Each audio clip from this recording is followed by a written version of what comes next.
चूंकि दीवू उदासी पहले ही बोल चुकी थी, वह कमजोरी कैसे दिखा सकता था। ये जिवेन, वह वास्तव में ये जिवेन है। अचानक भीड़ में भगदड़ मच गई। समय की इस अवधि के दौरान, चाहे वह प्रारंभिक चरण के गहन मृत्यु क्षेत्र के चरम पर 3 दैवीय सांग के बुजुर्गों का वध हो या प्रतिस्थापन आमंत्रण, उसे तूफान की नजर में रखा गया था। जो लोग यहाँ आ सकते थे, वे सभी गुमनाम दाओ कॉलेज के प्रवेश टोकन में रुचि रखते थे।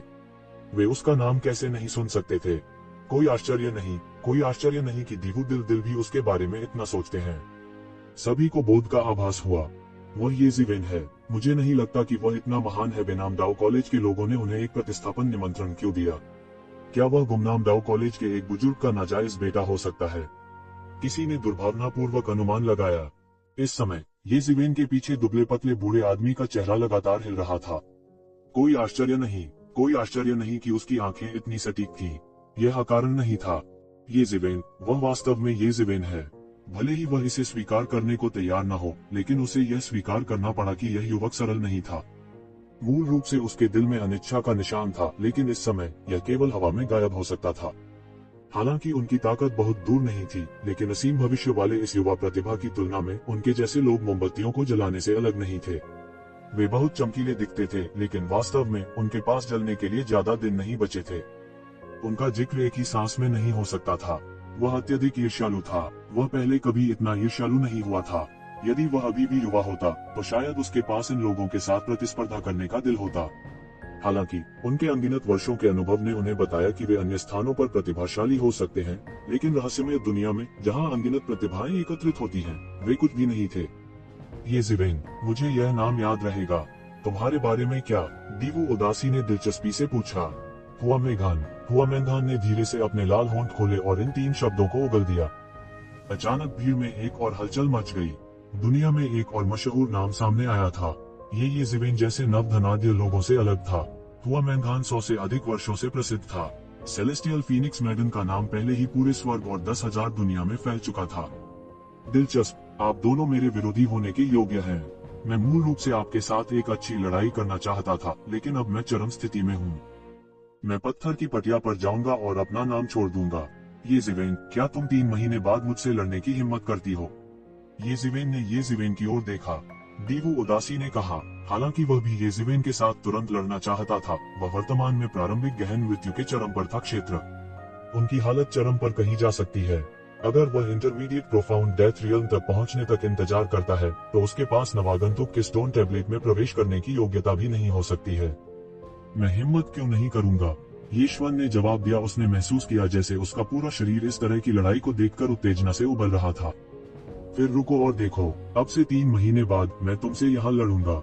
उस समय मुझे आशा है कि तुम मुझे निराश नहीं करोगे। दीवू दिल खोलकर थोड़ा मुस्कुराया। फिर उसने एक कदम उठाया और तुरंत सबके सामने गायब हो गया। दीवू हॉट-हॉटेड के जाने के कुछ देर बाद ये जिवेन और हुआ मेघान रुके नहीं और तुरंत चले गए। हालांकि भीड़ के लिए हंगामा अभी शुरू ही हुआ था। हे भगवान, क्या ये सभी प्रतिभाएं इकट्ठा होने वाली हैं? पहले यह दीवू हॉट-हॉटेड था, फिर ये जिवेन और हुआ मेघान था। ये प्रसिद्ध प्रतिभाएं आखिरकार एक स्वर्ण युग बनाने जा रही हैं। उद्धरण चिन्ह। हा, यह एक अच्छा शो होने जा रहा है। हालांकि दीवू हॉटेड ने पहले भी कुछ विशेषज्ञों को हराया है, उसकी तुलना ये शिवेन से कैसे की जा सकती है? हुआ मेघान और सेलेस्टियल फीनिक्स मैडन भी हैं। क्या उन्होंने यह नहीं कहा कि प्राचीन फीनिक्स क्षेत्र उसे हर जगह ढूंढ रहा है? मुझे डर है कि उनके आने में ज्यादा देर नहीं होगी।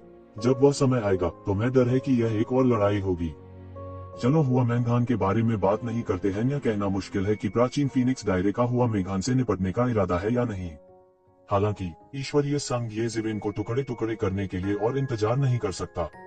वह पक्का है। ऐसा लगता है जैसे चीजें और दिलचस्प होती जा रही हैं। उनके लिए एक अच्छा शो देखना अच्छी बात थी। यह मामला समय के साथ फैला। दीवू हॉट-हॉटेड, जो समान स्तर के लोगों के बीच कभी पराजित नहीं हुआ था, और ये जिवेन, जो हाल ही में प्रमुखता से उठे थे, के बीच का द्वंद्व निश्चित रूप से अगले कुछ महीनों में लुओयू शहर का सबसे महत्वपूर्ण मामला बन जाएगा। कोई नहीं जानता था कि लुओयू शहर में विभिन्न महान ताकतों के कितने जासूस इकट्ठे हुए थे। दोनों के बीच व्यवस्थित द्वंद्व भी तेजी से इन महान शक्तियों के कानों तक फैल गया था। यह कहने की बात नहीं है कि उनके पास पहले से ही अद्वितीय विशेषज्ञों की ताकत थी, बस उनकी भविष्य की क्षमता लोगों को उन्हें गंभीरता से लेने के लिए पर्याप्त थी। उन्हें अद्वितीय विशेषज्ञ और महान शख्सियत बनने के लिए 1000 साल की भी आवश्यकता नहीं हो सकती है, जिनके नाम स्वर्ग और लोकों को हिला देंगे। जैसे ही हर कोई इस पर चर्चा कर रहा था, ये शिवेन को रहने के लिए पहले से ही एक जगह मिल गई थी। यहाँ तक अगर यह एक ऐसा स्थान था जहाँ विशेषज्ञ एकत्रित होते थे, एक गहन मृत्यु क्षेत्र विशेषज्ञ के रूप में वह तब भी अपना स्वतंत्र स्थान प्राप्त करने में सक्षम होता। 3 महीने के समय में दीवुदिल से उसका द्वंद्व होगा। वह इस द्वंद्व को हारने का जोखिम नहीं उठा सकता था। इसके अलावा उसने जो कुछ भी कहा, दीवुदिल ने वास्तव में उसे बहुत दबाव दिया। उस शक्तिशाली बाण ने उस पर बहुत गहरी छाप छोड़ी थी। अगर यह अब द्वंद्व होता तो वह नहीं डरता। हालांकि अगर दीवू हॉट हॉटेड ने 3 महीने के समय में इंटरमीडिएट प्रोफाउंड डेथ रियलम में प्रवेश किया तो वह निश्चित रूप से हार जाएगा। इसलिए उसके लिए केवल एक ही रास्ता था कि वह मध्यवर्ती गहन मृत्यु लोक में भी प्रवेश करे। इस तरह दीवू दिलदार की ताकत में कितना भी सुधार क्यों न हो जाए, वह ये ज़िवेन की पकड़ से और उसके नियंत्रण से नहीं बच पाएगा। सौभाग्य से वह पहले ही प्रारंभिक गहन मृत्यु लोक के शिखर में प्रवेश कर चुका था। मध्यवर्ती गहन मृत्यु लोक में प्रवेश करने के लिए उसके लिए 3 महीने का समय पर्याप्त होना चाहिए। हालांकि इससे पहले कि वह ब्रेक ले पाता, कोई पलक झपकते ही उसके दरवाजे पर दस्तक दे चुका था। यह पूरी तरह से एक लबादे में ढका हुआ व्यक्ति था। उन्होंने नामलेस डाउ कॉलेज से दूत होने का दावा किया। ये ज़िवेन, हुआ मैंगहान, तुम दोनों लुओय शहर में केवल 1 महीने के लिए ही रह सकते हो। 1 महीने के बाद चाहे कुछ भी हो, तुम्हें अवश्य जाना चाहिए। अगली बार जब तुम लुओय शहर लौटोगे तो कम से कम 2 महीने का समय लगेगा। बाद में यह कहकर दूत तैरकर चला गया। ये शिवेन खुद को बेहद उदास महसूस किए बिना नहीं रह सकी। वास्तव में ऐसा नियम था, यह बस पागल था। इस 1 महीने के समय में उसे वास्तव में देखा जा सकता है कि प्रवेश टोकन के लिए प्रतिस्पर्धा करने के लिए ये लोग कितने बेईमान थे। प्रवेश टोकन प्राप्त करने के लिए वे व्यवहारिक रूप से पागल थे, या बल्कि अध्ययन करने के लिए नामलेस डाउ कॉलेज में प्रवेश करने का अवसर प्राप्त करने के लिए वे पहले से ही पागल थे। हुआन दुनिया में विभिन्न प्रमुख ताकतों के लिए केवल नामलेस डाउ कॉलेज के बपतिस्मा का अनुभव करने से ही वे वास्तव में भविष्य में डाउ के लिए प्रतिस्पर्धा करने की योग्यता प्राप्त कर सकेंगे। जब तक यह एक बल था जो दहलीज से थोड़ा ऊपर था, वे इतने अच्छे अवसर को जाने नहीं देंगे। इस पिछले महीने के दौरान कहा जा सकता है कि उन्होंने सभी प्रकार की कठिनाइयों का सामना किया है। वह कई मौकों पर दयनीय स्थिति में भाग गया था और लगभग अपनी जान गंवा चुका था। उन बूढ़ों को कोई फर्क नहीं पड़ता था कि तुम छोटे हो या नहीं। पोजीशन कमांड टोकन प्राप्त करने के लिए वे बस कुछ भी नहीं रोकेंगे। वे पागलों का पूरा समूह थे। मूल रूप से उन्होंने सोचा था कि लुओयू शहर में प्रवेश करने से उन्हें नामलेस डाउ कॉलेज की सुरक्षा प्राप्त करने की अनुमति मिल जाएगी। उस स्थिति में वह सांस लेने में सक्षम होगा। बेनाम डाउ कॉलेज के खुलने के बाद सब कुछ बेहतर हो जाएगा। लेकिन अब नामलेस डाउ कॉलेज के लोग चाहते थे कि वह लुओयू सिटी छोड़ दे। यह उन्हें बाघ के मुंह में धकेलने के बराबर था, जैसे बाघ अपने शिकार को देख रहा हो। विक्षिप्त, बस विक्षिप्त। आखिरकार वह दीवू दिलदार की तरह नहीं था, जिसके पास एक दीवू कबीले का समर्थन और एक देवता की अमर विरासत थी। फिर भी इस बात की कोई गारंटी नहीं थी कि दीवू दिलदार पर पीछे से हमला नहीं किया जाएगा। उसकी तो बात ही छोड़ दें। यह लगभग निश्चित था कि जैसे ही वह बाहर निकलेगा, उसे कई लोगों द्वारा गलत इरादे से निशाना बनाया जाएगा। जब वह समय आया तो निश्चित रूप से अंतहीन परेशानी होगी। अन्य शक्तिशाली अस्तित्वों द्वारा चुपके से हमले शुरू करने की संभावना का उल्लेख नहीं करना। इस समय उन्हें इसका पछतावा हुआ। अगर उन्हें पहले पता होता तो वह इतने हाई प्रोफाइल नहीं होते। उसने मूल रूप से सोचा था कि लुओयू शहर बहुत सुरक्षित था। मार्शल आर्ट के क्षेत्र को छोड़कर लोगों को लापरवाही से लड़ने की अनुमति नहीं थी। अन्यथा यह बेनाम डाउ कॉलेज की प्रतिष्ठा को चुनौती होगी, जो मौत की तलाश से अलग नहीं थी। किसने सोचा होगा कि पलक झपकते ही नामलेस डाउ कॉलेज, जिस पर उसने बहुत उम्मीदें रखी थी, उसे एक सुपर विशाल चुपके हमले देगा। इस चुपके हमले ने उसे सीधे चक्कर आ गए और वह लगभग बेहोश हो गया। जब हुआ मैंगहान ने ये शिवेन के व्यतीत रूप को देखा तो वह मूर्खतापूर्ण तरीके से हंसे बिना नहीं रह सकी। वह नहीं जानती थी कि यह कब हो गया था, लेकिन उसकी बेबसी और विवल उपस्थिति को देखकर उसके दिल में मनोरंजन का एक स्रोत बन गया था। वो ये शिवेन से अलग थी। पिछले 100 वर्षों में फीनिक्स किंग के पालन पोषण में न केवल उसकी ताकत बढ़ी थी, बल्कि उसकी दृष्टि और ज्ञान भी अतुलनीय रूप से व्यापक हो गया था। वह लुओय शहर के नियमों के बारे में कैसे नहीं जान सकती थी। बात सिर्फ इतनी थी कि वो अभी बंद दरवाजे के प्रशिक्षण से बाहर आई थी और वास्तव में ये शिवेन को याद दिलाना भूल गई थी। क्या पागल नियम है, यह बस पागलपन है। वह अंत में समझ गए कि नामलेस डाउ कॉलेज ने केवल 100 शिष्यों की ही भर्ती क्यों की। ऐसे क्रूर नियमों के तहत या तो कोई अत्यंत शक्तिशाली था, अतुलनीय प्रभाव था, या वास्तव में महान भाग्य था। नहीं तो उनके हाथ में कोटा टोकन रखना नामुमकिन था। इस तरह के कुछ पस के बाद इसमें कोई संदेह नहीं था कि शेष लोग इस युग के कुलीन और शीर्ष प्रतिभा वाले थे। किसी के लिए भाग्यशाली होना असंभव था।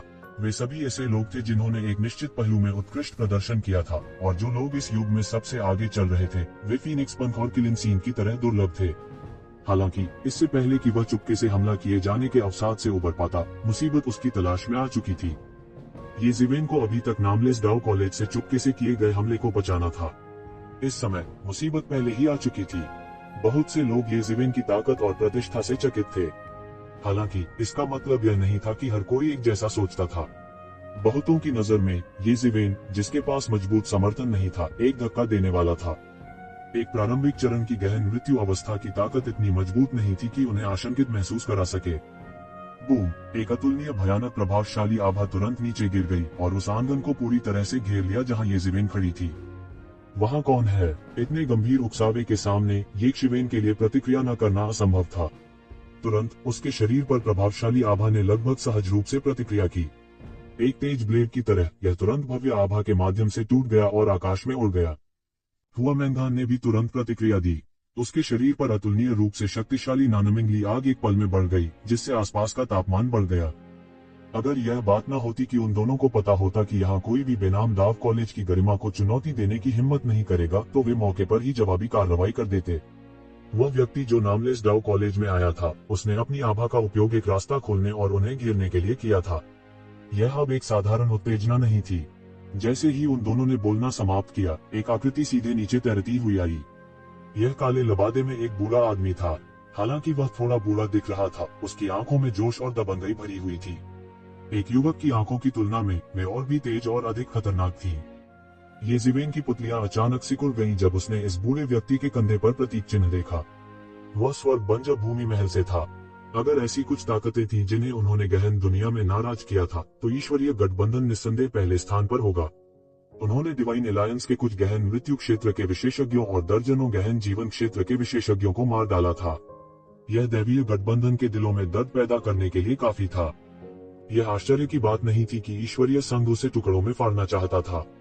ईश्वरीय मिलन के अलावा हेवन वेस्टलैंड पैलेस ये जिवेन के दिल में दूसरे स्थान पर है। हालांकि बहुत से लोग इसके बारे में नहीं जानते थे। वह जानता था कि हेवन वेस्टलैंड पैलेस के विशेषज्ञ, जिन्हें उसने प्राचीन सूनेपन में वापस मार दिया था, विस्फोटक बन सकते हैं जो किसी भी समय फट सकते हैं।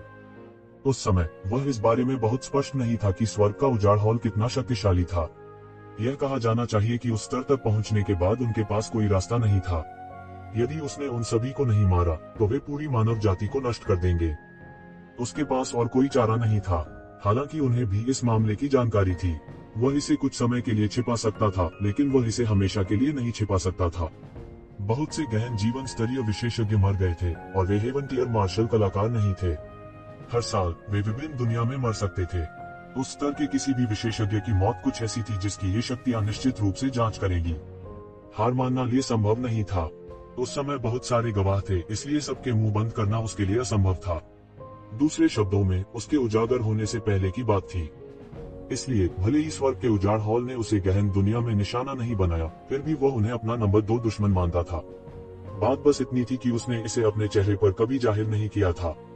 अब जबकि हेवन वेस्टलैंड हॉल सबसे पहले आने वाला था, ये जिवेन के दिल में एक बुरा पूर्वाभास था। काले कपड़े पहने बूढ़े व्यक्ति के चेहरे पर अहंकार था और उसने उदासीनता से ये जिवेन की ओर देखा और कहा, ये जिवेन, मुझे मत बताओ कि तुम्हारे पास हमारे हेवन वेस्टलैंड पैलेस से कहने के लिए कुछ नहीं है। स्पष्टीकरण, मुझे समझाने की क्या आवश्यकता है? ये जिवेन ने पूछा। क्या तुमने सच में सोचा था कि मैं इस बार खाली हाथ आया था? हमने पहले ही स्पष्ट रूप से जांच की है। आप ही थे जिन्होंने प्राचीन उजाड़ क्षेत्र में हमारे बुजुर्गों को मार डाला था। क्या आप अभी भी इससे इनकार करना चाहते हैं? आदमी ने ठंडेपन से कहा। ये जिवेन चौंक गई। इतना जरूर है, उसकी जांच की गई थी। हालांकि वह हड़बड़ाया नहीं था। यह कुछ ऐसा था जिसकी उन्हें पहले से ही उम्मीद थी। बस थोड़े पहले या थोड़ी देर की बात थी। इससे उसे कोई फर्क नहीं पड़ा। हाँ, तो क्या हुआ? अगर मैं उन्हें वापस नहीं मारता, तो क्या तुम मुझे जाने देते? ये जिवेन ने उपहास के साथ कहा। हमें परवाह नहीं है कि उस समय क्या हुआ था। हम केवल इतना जानते हैं कि आपने वास्तव में हमारे हेवन वेस्टलैंड पैलेस के एक सदस्य को मार डाला है। क्या आप जानते हैं कि यह किस प्रकार का अपराध है? उसने ये शिवेन की ओर ठंडी दृष्टि से देखा और कहा, अपराध? मुझे नहीं लगता कि यह अपराध है। तुम लोग बहुत दबंग हो। मैं केवल आत्मा विनाश करता हूँ। यदि आपका हेवन वेस्टलैंड पैलेस दबंग नहीं होता, तो चीजें इस तरह से नहीं होती। ये जिवेन ने कहा। हमारे हेवन वेस्टलैंड पैलेस के एक सदस्य को मारना एक जघन्य अपराध है। भले ही वे गलत हो, दूसरे हस्तक्षेप नहीं कर सकते। हमारे स्वर्ग बंजर भूमि महल में स्वाभाविक रूप से हमारे अपने नियम हैं। टिप्पणी करना आपके ऊपर नहीं है। काले कपड़े पहने बूढ़े ने ठंडेपन से कहा, क्या दबंग नियम है। दूसरों के पास आपके मामलों पर टिप्पणी करने की योग्यता भी नहीं है। हुआ मैंगान ने अपना मुंह खोला और कहा, हुआ मैंगान, यह सिर्फ एक निमंत्रण है, इसका आपसे कोई लेना देना नहीं है, इसलिए बेहतर होगा कि आप इसमें शामिल न हो। यह ऐसी चीज नहीं है जिसमें आप भाग ले सकते हैं। यदि आप कहते हैं कि हमारा हेवन वेस्टलैंड पैलेस शानदार है, तो आपका प्राचीन फीनिक्स क्षेत्र केवल अधिक दबंग होगा। काले कपड़े पहने बूढ़े व्यक्ति ने देखा कि हुआ मैंगान का हस्तक्षेप करने का इरादा था और उसने तुरंत उसे चेतावनी दी। अगर ऐसा है तो और क्या कहना है, मुझे मत बताओ कि तुम मुझसे यहाँ लड़ने की योजना बना रहे हो। ये शिवेन ने मजाकिया अंदाज में कहा। वह देखना चाहता था कि क्या हेवन वेस्टलैंड पैलेस नामलेस डाउ कॉलेज की गरिमा को नजरअंदाज करने और यहाँ हमला करने की हिम्मत करेगा। यदि ऐसा होता तो वह इस शक्तिशाली शत्रु का सफाया करने के लिए बेनाम डाउ कॉलेज का उपयोग करने में सक्षम हो सकता था। काले कपड़े पहने बूढ़े ने अपनी आंखें सिकोड़ ली और कहने से पहले एक पल के लिए रुक गया। येज़ेवेन, हालांकि तुमने एक जघन्य अपराध किया है, स्वर्ग दयालु है। हम तुम्हें एक मौका देने का इरादा रखते हैं। एक मौका। येज़ेवेन के शरीर के भीतर जेन युआन चुपके से उठी। हालांकि उनका मानना कि काले कपड़े पहने यह बुरा आदमी बेनाम डाउ कॉलेज की प्रतिष्ठा को भड़काने की हिम्मत नहीं करेगा, कुछ भी निश्चित नहीं था। इसलिए वह इस तरह की चीजों पर अपनी उम्मीद नहीं लगाएगा। उसे अभी भी सतर्क और सावधान रहने की जरूरत थी। यह सही है, मुझे पता है कि आपके हाथों में निमंत्रण है। जब तक आप निमंत्रण सौंपते हैं, आपके और स्वर्ग बंजर भूमि महल के बीच की शिकायतें दूर कर दी जाएंगी। आपने पहले ही ईश्वरीय संघ को पूरी तरह से नाराज कर दिया है, लेकिन स्वर्ग बंजर भूमि महल दिव्य संघ से डरता नहीं है। यदि आप प्रस्तुत करने के इच्छुक हैं, तो हम आपकी रक्षा करने को तैयार हैं। यहाँ तक दैवीय मिलन भी तुम्हारा कुछ नहीं बिगाड़ पाएगा। काले कपड़े पहने बूढ़े व्यक्ति ने शब्दशः एक कृपालु अभिव्यक्ति के साथ कहा, जैसे कि वह येज़ेवेन को दान दे रहा हो। उनकी राय में उन्होंने पहले से ही डिवाइन यूनियन और क्लाउड बियॉन्ड सिटी को पूरी तरह से नाराज कर दिया था। इसलिए उसे हेवन वेस्टलैंड पैलेस द्वारा विस्तारित जैतून की शाखा को हथियाने के तरीकों के बारे में सोचना चाहिए। इन दोनों महाशक्तियों का अपमान करना मृत्यु को प्रणाम करने के समान था। यदि हेवन वेस्टलैंड पैलेस को मिश्रण में जोड़ा गया, तो उसे व्यवहारिक रूप से मौत की सजा दी जाएगी। थोड़ा दिमाग वाला कोई भी समझ पाएगा कि क्या चुनना है। हालांकि जिस बात की उसे उम्मीद नहीं थी, वह यह थी कि येज़ेवेन केवल तिरस्कार पूर्वक मुस्कुराया और कहा, यह वह जघन्य अपराध है जिसका आपने उल्लेख किया है। यह पता चला है कि एक जघन्य अपराध को निमंत्रण के साथ लिखा जा सकता है। क्या मजाक है। काले कपड़े पहने बूढ़े व्यक्ति की अभिव्यक्ति कुछ बदसूरत थी, लेकिन उसने फिर भी कहा, उन्हें स्वर्ग बंजर भूमि पैलेस में योगदान करने में सक्षम होने के लिए सम्मानित महसूस करना चाहिए। येज़ेवेन, यह आपके जीने का एकमात्र मौका है। जहाँ तक मुझे पता है, ईश्वरीय संघ का नेता पहले ही गहन क्षेत्र युद्ध के मैदान में पहुँच चुका है। यद्यपि वह अभी भी एक रहस्यमय जगह में है और आपसे निपटने के लिए खुद को मुक्त नहीं कर सकता है, जब तक कि आप गहन क्षेत्र युद्ध क्षेत्र में हैं। यह अपरिहार्य है। हेवन वेस्टलैंड पैलेस की सुरक्षा के बिना आप केवल मरने का इंतजार कर सकते हैं। तो तुम्हारा क्या जवाब है? उसने येज़ेवेन को गौर से देखा। मैं सहमत नहीं हूँ, येज़ेवेन ने शब्द दर शब्द कहा। हालांकि तार्किक रूप से कहा जाए तो काले कपड़े पहने बूढ़े व्यक्ति ने जो कहा वह विकल्प था जो ज्यादातर लोग चुनेंगे। ऐसा ही हुआ कि येज़ेवेन ऐसा व्यक्ति नहीं था जो सामान्य रास्ता अपनाए। तुम्हारी हिम्मत कैसे हुई? काले कपड़े पहने बूढ़ा तुरंत गुस्से में उड़ गया। लेट प्रोफाउंड डेथ रियलम की भयानक ताकत अंतहीन रूप से दुर्घटनाग्रस्त हो गई। यह दुनिया की सबसे भयानक लहर की तरह थी जिसने तुरंत येज़ेवेन के शरीर को कुचल दिया। येज़ेवेन को अचानक लगा कि उसका पूरा शरीर डूब गया है। एक भयानक शक्ति ने उसे पूरी तरह कुचल दिया था। वह पहाड़ या समुद्र के समान था और वह मूसलाधार बारिश में बह रहा था। उसके शरीर पर सुनहरी रोशनी एक पल में चमक उठी और एक पल में वह एक तेज तलवार में बदल गई और बाहर निकल गई। स्वर्ण भाले और बख्तरबंद घोड़े स्वर्ग को जीतते हुए। काले कपड़े पहने बूढ़े आदमी ने कभी नहीं सोचा था कि येज़ेवेन वास्तव में उसके सुझाव को स्वीकार कर देगी। यह पूरी तरह अप्रत्याशित था। उनकी राय में उनका अनुरोध उतना ही उचित था जितना यह हो सकता था। यह केवल परोपकारी और उदार था। वे येज़ेवेन के जघन्य अपराध को छोड़ भी सकते थे। हालांकि इस तरह के एक उचित अनुरोध को वास्तव में एक पल में अस्वीकार कर दिया गया था। यह तो बस पागलपन था। मुझे लगता है कि आप जीने से थक गए हैं।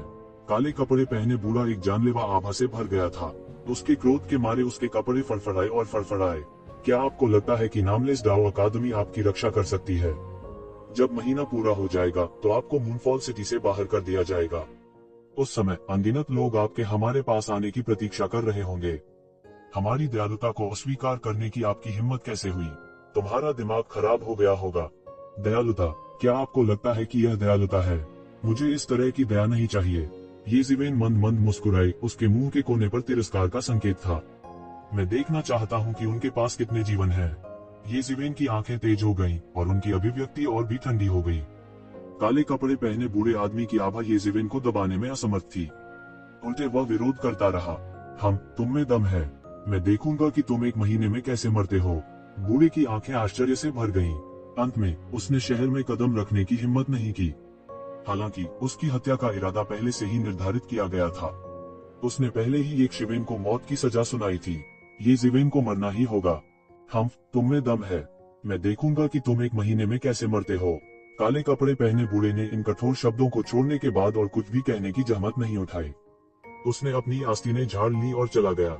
ये ज़िवेन, हालांकि उसके शब्द थोड़े घमंडी हैं, एक बात है जिसके बारे में वह सही है।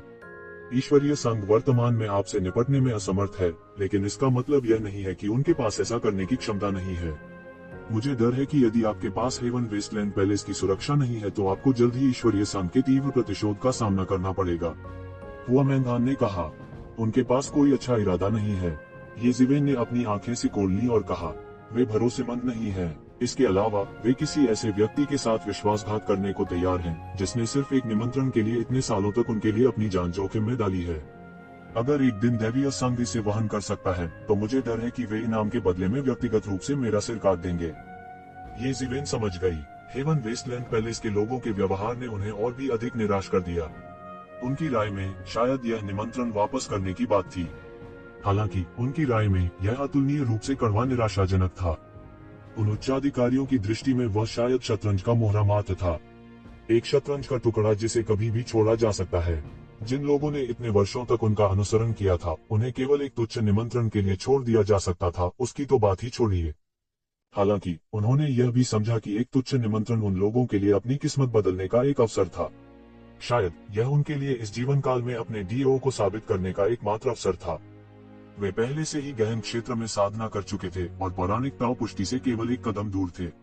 अब जब उनके पास ऐसा अवसर था, तो जब तक थोड़ा सा अवसर था, वे उसे जाने नहीं देते थे। आज उनके पास जो भी अवसर थे, उन्हें लगातार बुनाते हुए ही वे अपनी वर्तमान साधना को प्राप्त कर सके। यह निमंत्रण पत्र एक ज़िवेन के लिए सिर्फ एक निमंत्रण पत्र था। हालांकि यह अन्य लोगों के लिए समान नहीं था। हालांकि भले ही वह समझ गया हो, वह इस तरह के दृष्टिकोण से बिल्कुल सहमत नहीं हो सकता था।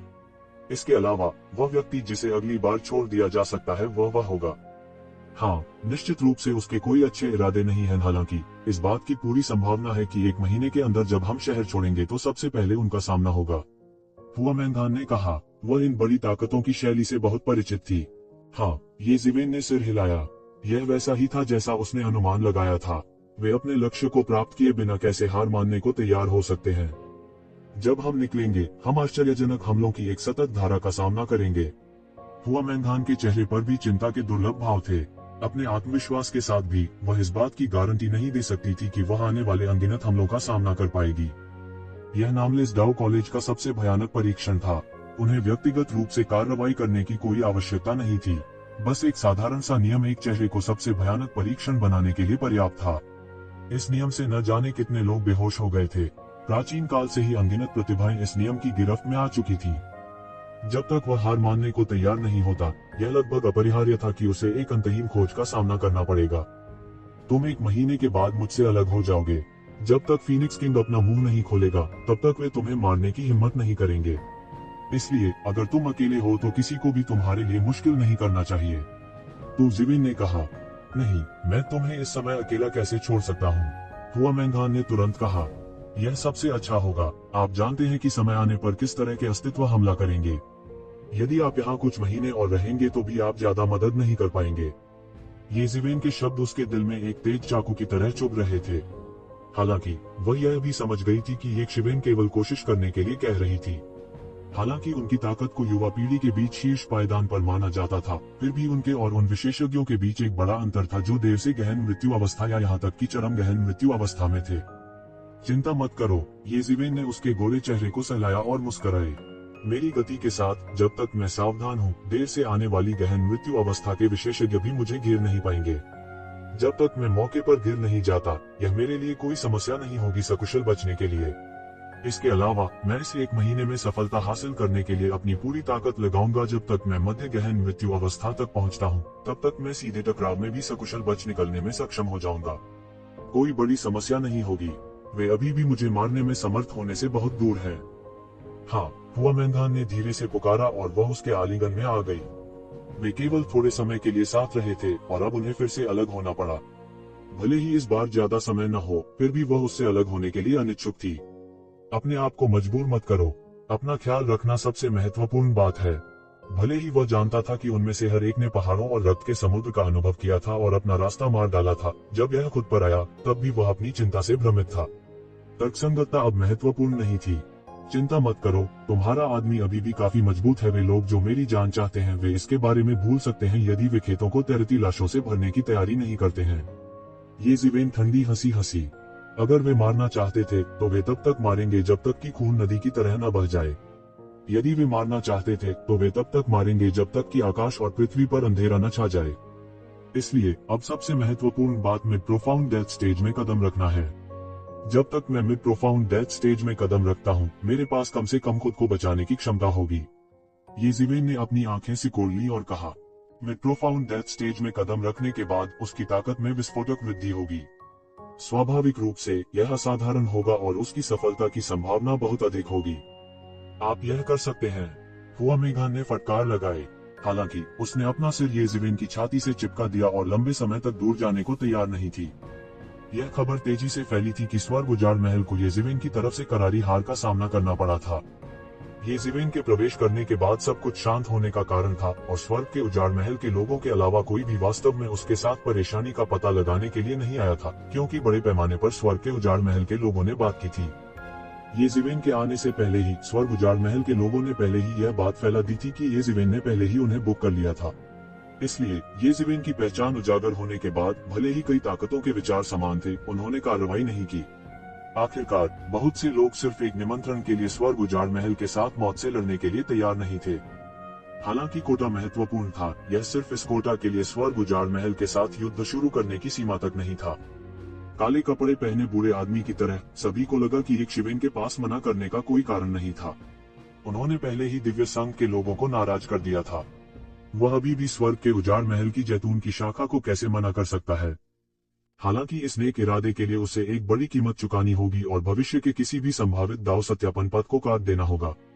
हालांकि नामलेस दाव कॉलेज में प्रवेश करना असंभव नहीं था। जुबान वर्ल्ड के अधिकांश दाव सत्यापन विशेषज्ञ नामलेस दाव कॉलेज से संबंधित थे, इसलिए कोई अंतर नहीं था।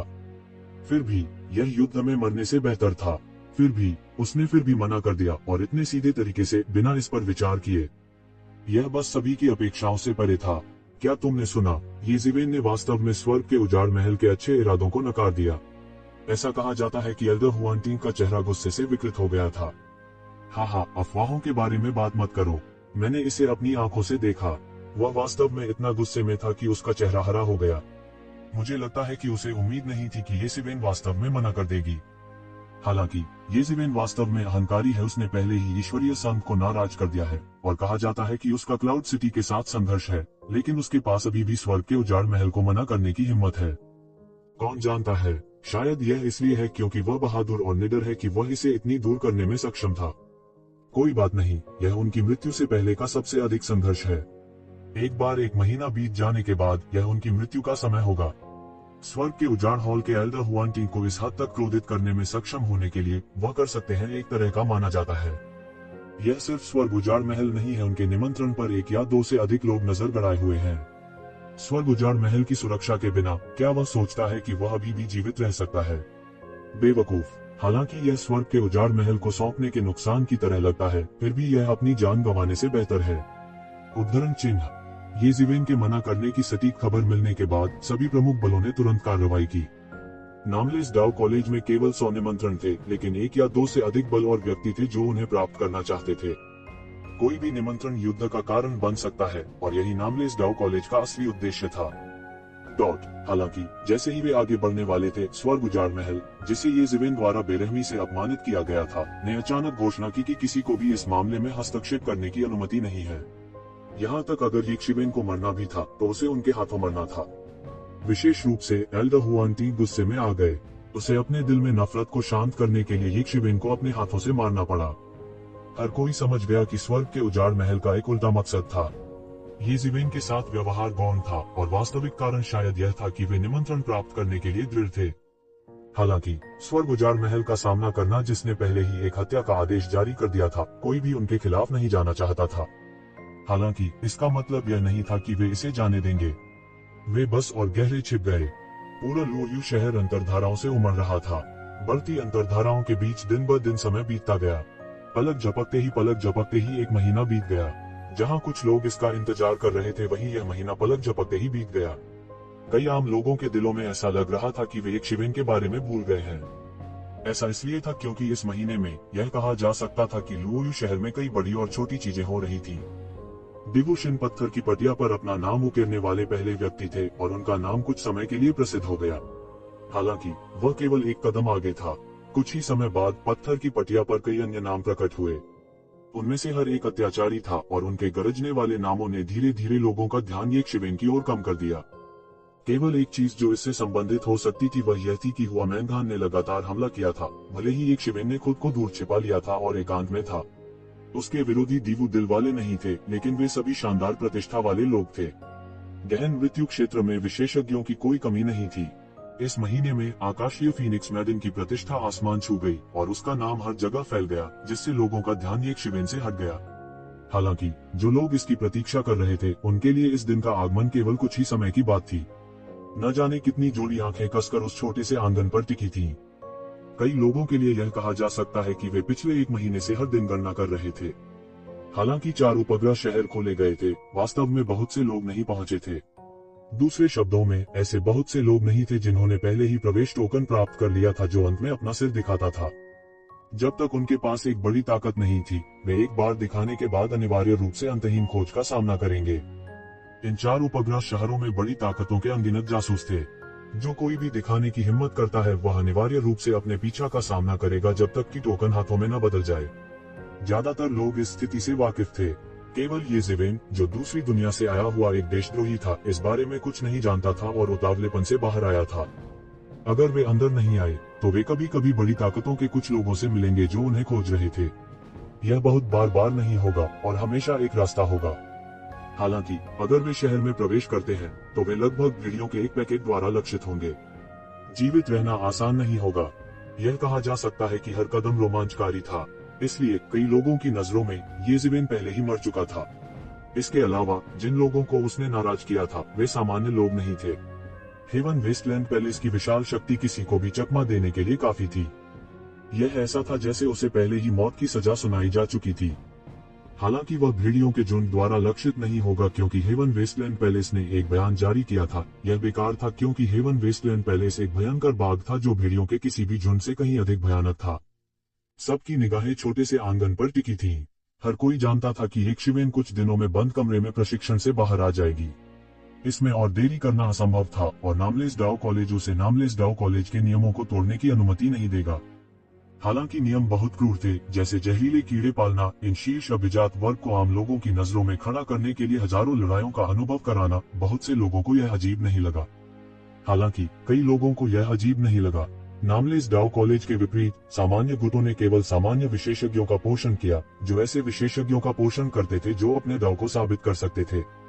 कोई भी विशेषज्ञ जो अपने डीएओ को साबित कर सकता है, उसे अभूतपूर्व कहा जा सकता है। उन्हें खेती करना इतना आसान कैसे हो सकता है? यह बिल्कुल भी आश्चर्यजनक नहीं था कि नामलेस डाओ कॉलेज के मन में ऐसा लक्ष्य था। लुओयू शहर के बाहर काले लबादे में एक बूढ़ा आदमी हवा में उड़ रहा था। उनकी आभा दमनकारी थी। वहीं खड़े रहकर ही उन्होंने लोगों को यह भ्रम दिया कि वे अत्यंत शक्तिशाली हैं। हर कोई जानता था कि एल्डर हुआनटिंग ऐसा क्यों कर रहे थे। वो यिक्शिवेन के बाहर आने का इंतजार कर रहा था। शायद जैसे ही यिक्शिवेन बाहर आए, वो चौकन्ने हो गए होंगे। उसके पैरों के नीचे बिजली कौंधी और वह बहुत ही भयानक लग रही थी। यह ऐसा था जैसे बिजली का एक सागर पक रहा हो। वह अकेला ही दुनिया को दबाने के लिए काफी था। हालांकि उसने लुओय शहर में अपनी शक्ति को कम करने की हिम्मत नहीं की, फिर भी उसने लुओय शहर के बाहर पूरे क्षेत्र को कवर कर लिया था। उसकी नजरों से बचना नामुमकिन था। भाई, मैं देखना चाहता हूँ कि तुम कितनी दूर कायम बने रह सकते हो, द डार्क थंडर एल्डर ने ठंडेपन से कहा।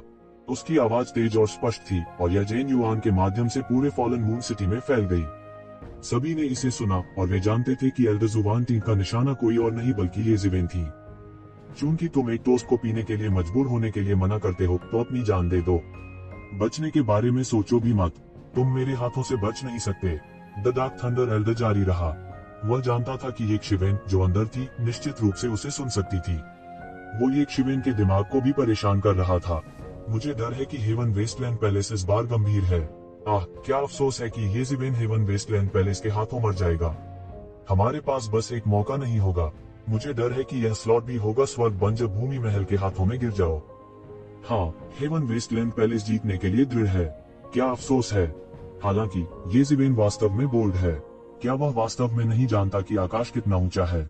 दिव्य संघ का अपमान करने के बाद उसने वास्तव में स्वर्ग बन जब भूमि महल को अस्वीकार कर दिया। ऐसा लगता है कि वह वास्तव में जीने से थक गया है। इसमें इतना अजीब क्या है। इनमें से कौन अपने अपने गुटों में एक अद्वितीय प्रतिभा नहीं है। वे अतुलनीय रूप से अहंकारी हैं और नहीं जानते कि आकाश कितना ऊंचा है। यह एक बहुत ही सामान्य बात है। यह कोई बड़ी बात नहीं है। सभी जबकि डार्क थंडर एल्डर ने पूरे लुओयू शहर को बंद कर दिया था, ये ज़िवेन छोटे से आंगन के तहखाने में एक बिस्तर पर पालती मारकर बैठा हुआ था, जहां वह खुद को एकांत में रख रहा था। उसके शरीर में शक्तिशाली ऊर्जा की लहरें मच रही थीं, जिससे एक सुनहरा समुद्र बन रहा था। तूफानी लहरें लगातार उसके शरीर से टकरा रही थीं, मानो वह किसी ऊंचे दायरे से होकर निकलने की कोशिश कर रहा हो। उसकी मुद्रा स्थिर जल के समान शांत थी। इससे कोई फर्क नहीं पड़ता कि उसके शरीर में ची ने उस पर कितना हमला किया, उसने अपने चेहरे पर जरा सी भी हरकत नहीं दिखाई। ची ने लगातार उसके शरीर पर बमबारी की, जो पहले से ही इतनी मजबूत नहीं थी। मध्यवर्ती गहन मृत्यु अवस्था में गड़गड़ाहट, गड़गड़ाहट, गड़गड़ाहट। तहखाने में गड़गड़ाहट की एक श्रृंखला गूंज उठी। यह वज्रपात की तरह था जिसने पूरे क्षेत्र को हिला दिया। यदि यह गठन के लिए नहीं था जो पहले स्थापित किया गया था, तो पूरा प्रांगण बहुत पहले ढह गया होता। उसके शरीर के चारों ओर अनगिनत नियम प्रकट हुए। उसका पूरा शरीर एक विशाल ब्रह्मांड में बदल गया था।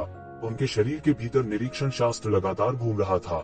उसका पूरा शरीर एक ऐसा ब्रह्मांड बन गया था जो लगातार फैल रहा था, लगातार गड़गड़ाहट कर रहा था। उसकी अभिव्यक्ति शांत थी, मानो वह इस ब्रह्मांड का एक सच्चा देवता था जो इसमें सब कुछ नियंत्रित करता था। बूम! सहसा उसके शरीर के छिद्र खुल गए और असंख्य नियम उनमें समाहित हो गए। फिर वे अंतहीन सुनहरी रोशनी में बदल गए और थूक दिए गए। अनगिनत घातक ऊर्जा ने अचानक एक शक्तिशाली ज्वार का गठन किया जो सभी दिशाओं में बह गया। उनकी आभा, जो पहले ही अपने चरम पर पहुंच चुकी थी, वास्तव में इसके बाद एक और दायरे में आ गई। यह ऐसा था जैसे वह एक बड़ी अड़चन को पार कर गया हो। उसकी पूरी आभा और भी रहस्यमय हो गई। गहरा क्षेत्र का गहन चरित्र सीधे उनके शरीर पर परिलक्षित होता था। यह रहस्यों में सबसे गहरा था। इंटरमीडिएट गहरा मृत्यु चरण, मैं अंत में उस तक पहुंच गया हूँ। उन्होंने आंखें खोली। उन्होंने इस अवधि के दौरान लगातार सफलताएं हासिल की थी, इसलिए उनकी नींव कुछ अस्थिर थी। हालांकि ऐसी नींव दूसरों के लिए पहले से ही बहुत मजबूत थी, फिर भी यह उसके लिए अपर्याप्त थी। यह काफी दूर था। जमीन से 10,000 फीट ऊंची इमारत बनाई गई। अगर नींव ही मजबूत नहीं होती तो कोई 10,000 फुट ऊंची इमारत कैसे बना सकता था। यह किसी की नींव का सबसे महत्वपूर्ण हिस्सा था। यदि उसने अभी इस पर ध्यान नहीं दिया तो बहुत देर हो चुकी होगी जब उसे भविष्य में इस पर ध्यान देने की आवश्यकता होगी। वह इस तर्क को कैसे नहीं समझ सकता था। इसलिए भले ही वह मध्यवर्ती गहन मृत्यु अवस्था से केवल आधा कदम दूर था, उसने बलपूर्वक इसे दबा दिया। पिछले 1 महीने में उन्होंने अपनी नींव में अशुद्धियों को पूरी तरह से ठीक किया, जिससे यह और भी मजबूत हो गया। मध्यवर्ती गहन मृत्यु अवस्था में कदम रखने के बाद उसकी शक्ति में एक पृथ्वी बिखरने वाला परिवर्तन आया था। टियान कियाओ थरी एल्डर्स जैसे अस्तित्व अब उसके लिए कोई खतरा पैदा नहीं कर सकते थे। वह एक हाथ से आकाश को चकनाचूर कर सकता था। ठीक इसी वजह से वह स्पष्ट रूप से समझ गया था कि एल्डर हुआनटिंग कितना डरावना था, जो पहले से ही उन्नत गहन मृत्यु चरण में कदम रख चुका था। भले ही उसने मध्यवर्ती गहन मृत्यु अवस्था में कदम रखा था, उसका इरादा केवल अपनी रक्षा करने का था। फिर भी एल्डर हुआनटिंग हर जगह उसका पीछा करेंगे। इस बारे में सोचते हुए वह मदद नहीं कर सका, लेकिन थोड़ा असंबद्ध महसूस कर रहा था। अपनी सफलता से उसे जो खुशी महसूस हुई थी वह बहुत कम हो गई थी। जब तक वह बूढ़ा कुत्ता मुझे जाने नहीं देता और मुझ पर कड़ी नजर रखता है, मुझे डर है कि मैं लंबे समय तक उसका पीछा करता रहूंगा। येज़िवेन ने हल्के से सिरदर्द के साथ कहा, यह सही है। हालांकि अभी कुछ ही समय पहले उन्होंने एडवांस प्रोफाउंड डेथ स्टेज में कदम रखा है, फिर भी वे एक ऐसे विरोधी हैं जिनका मुकाबला आप नहीं कर सकते। यदि मैंने पहले ही इस भौतिक शरीर को परिष्कृत कर लिया है, बिना किसी दिव्य क्षमता या मार्शल आर्ट के भी, तो मैं केवल अपने शक्तिशाली भौतिक शरीर से इसे नष्ट कर सकूंगा। बोलते ही येमो कुछ उत्साहित हो गए। डार्कनेस मास्टर का भौतिक शरीर असाधारण रूप से शक्तिशाली था। देवताओं में भी डार्कनेस मास्टर कमजोर नहीं था। हालांकि यह ताकत उनकी चरम लड़ाई ताकत के बराबर नहीं थी, लेकिन मौजूदा येमो के लिए इससे बेहतर कोई स्थिति नहीं थी।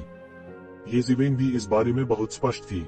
येमो अंधेरे के भगवान के भौतिक शरीर को परिष्कृत करने के बाद वह एक अत्यंत शक्तिशाली सहायक प्राप्त करेगा। हालांकि इससे पहले येमो मूल रूप से अपंग था।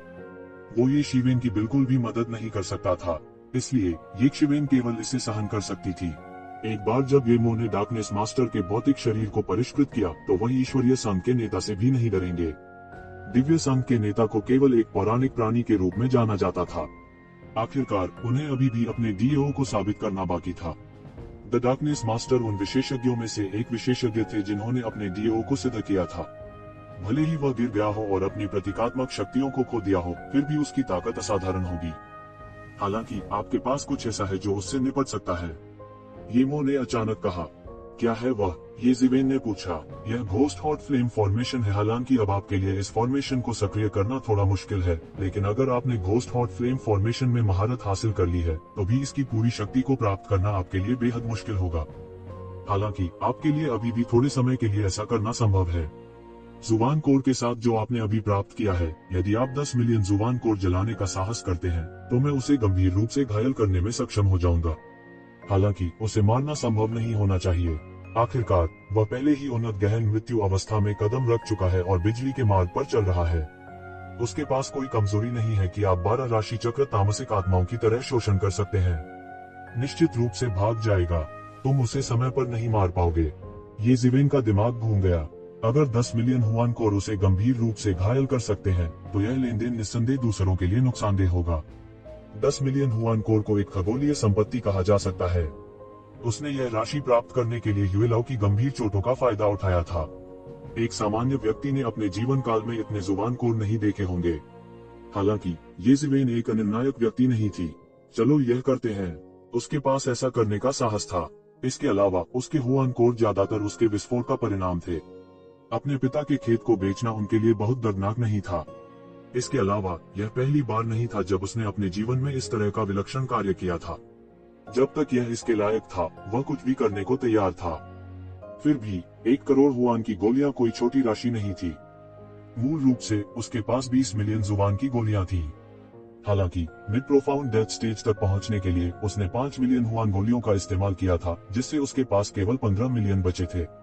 यदि वह 1 और 10 मिलियन जुबान की गोलियों का उपयोग करता, तो शेष 5 मिलियन जुबान की गोलियों को ज्यादा नहीं माना जाता। हालांकि एक सामान्य व्यक्ति के लिए यह अभी भी बहुत कुछ था। उसे ऐसा लगा जैसे वह उस अवस्था में लौट आया हो जहां वह रात भर की कड़ी मेहनत के बाद मुक्ति से पहले था। क्या करूं? येज़िवेन ने पूछा। अगर उसने कहा कि वह ऐसा करेगा, तो वह तुरंत करेगा।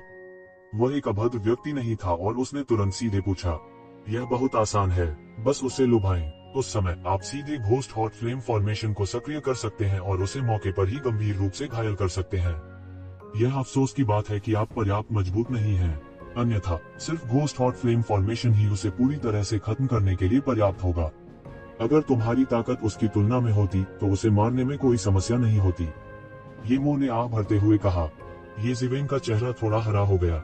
10 मिलियन हुआन कोर का उपयोग गंभीर रूप से मौत की अवस्था के अंतिम चरण के विशेषज्ञ को गंभीर रूप से घायल करने के लिए किया गया था। इस तरह के कृत्य को विलक्षण कार्य नहीं कहा जा सकता है। हालांकि प्रभाव बेहद अच्छा था। अगर उसने अपने बल पर भरोसा किया होता, तो उसके लिए इस हद तक पहुंचना असंभव होता। ठीक है, चलो करते हैं। यह बूढ़ा कुत्ता मुझे जाने नहीं देगा। उसे पंगु बनाना दूसरों के लिए एक चेतावनी के रूप में माना जा सकता है। मूल रूप से इसे छोड़ना इतना आसान नहीं होगा। हालांकि हेवन वेस्टलैंड हॉल के ये लोग खुद को चतुर समझते हैं और दूसरों को हस्तक्षेप नहीं करने देंगे। इसके अलावा यह बूढ़ा कुत्ता वास्तव में मुझे व्यक्तिगत रूप से मारना चाहता है। स्वर्ग बंजर भूमि हॉल के अन्य विशेषज्ञ कुछ समय के लिए कार्रवाई नहीं करेंगे।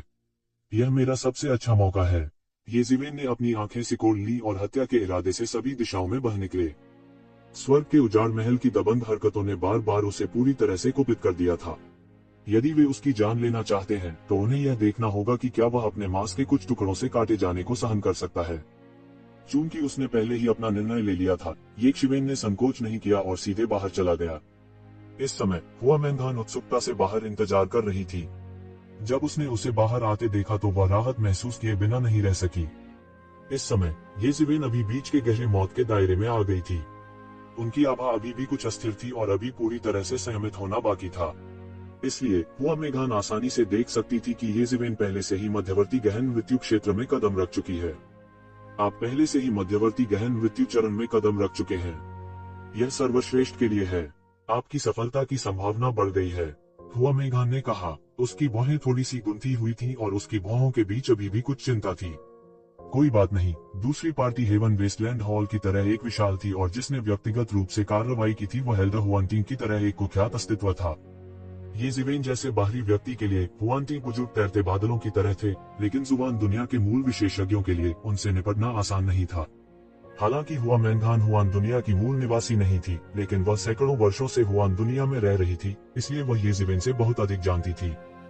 चिंता मत करो, मुझे डर है कि उस बूढ़े कुत्ते के लिए मेरी जान लेना आसान नहीं होगा। इसके विपरीत मैं उसे एक बड़ा उपहार दूंगा ताकि भविष्य में जब वह मेरे बारे में सोचेगा तो उसकी आत्मा कांप उठेगी।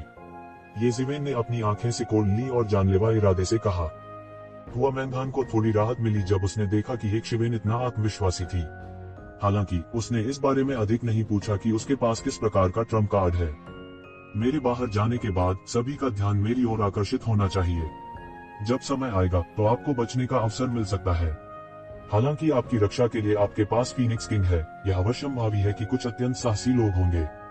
बेहतर होगा तुम सावधान रहो, ये जिवेन ने कहा। हाँ मैं समझता हूँ। हुआ मैंगान के चेहरे पर गंभीर भाव थे और उसने अपनी मुट्ठी भींच ली।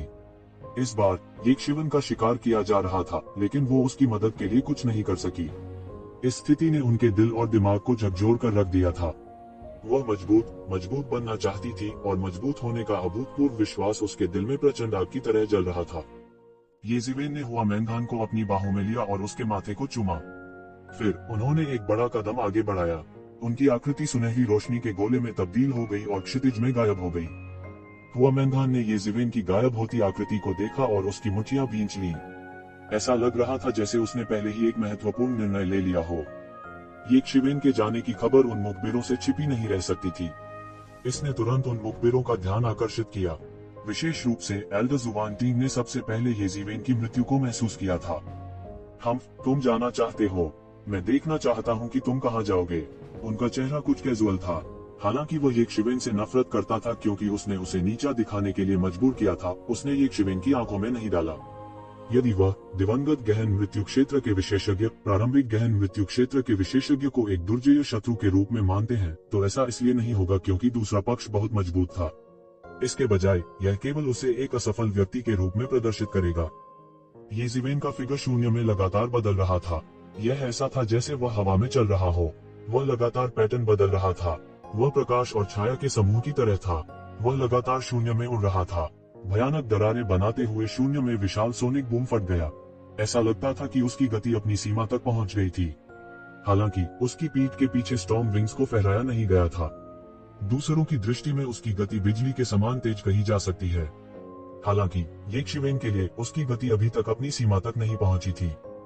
गड़गड़ाहट। इसी समय उसके पीछे से तेज गर्जना सुनाई दी। शून्य में घने बादलों की परतें बनने लगी। अंतहीन गड़गड़ाहट और बिजली चमकने लगी थी। वे निरंतर भीतर ही भीतर उमड़ रहे थे, बिल्कुल किसी स्वर्गीय क्लेश की तरह। ऐसा वातावरण असाधारण रूप से भयानक लग रहा था। यह ऐसा था जैसे कोई गड़गड़ाहट और बिजली की दुनिया में प्रवेश कर गया हो। उसके पीछे ज्यादा दूर नहीं था, एक सिलहूट बिजली की चमक की तरह एक शिवेन का पीछा कर रहा था। इस सिलहूट में एक भयानक आभा थी। आकाश में मेघ भी उनकी प्रबल आभा से निर्मित हुए थे। यह बूढ़ा कुत्ता वास्तव में मेरा पीछा करने में लगातार लगा हुआ है। अगर वह मेरा पीछा नहीं करता तो वह आज खुद को भाग्यशाली समझ सकता था। हालांकि यह अफसोस की बात है कि वह मुझे मारने पर जोर देता है। उस मामले में मैं उसे एक बड़ा उपहार दूंगा। ये जिवेन ने अपनी आंखें बंद कर ली और एक पल के लिए महसूस किया। इस समय केवल मिस्टीरियस थंडर एल्डर उसका पीछा कर रहा था। उसके पीछे कई अत्याचारी व्यक्ति थे। हालांकि वे सभी काफी दूर थे। हर कोई जानता था कि ये जिवेन रहस्यमय थंडर एल्डर का शिकार थी।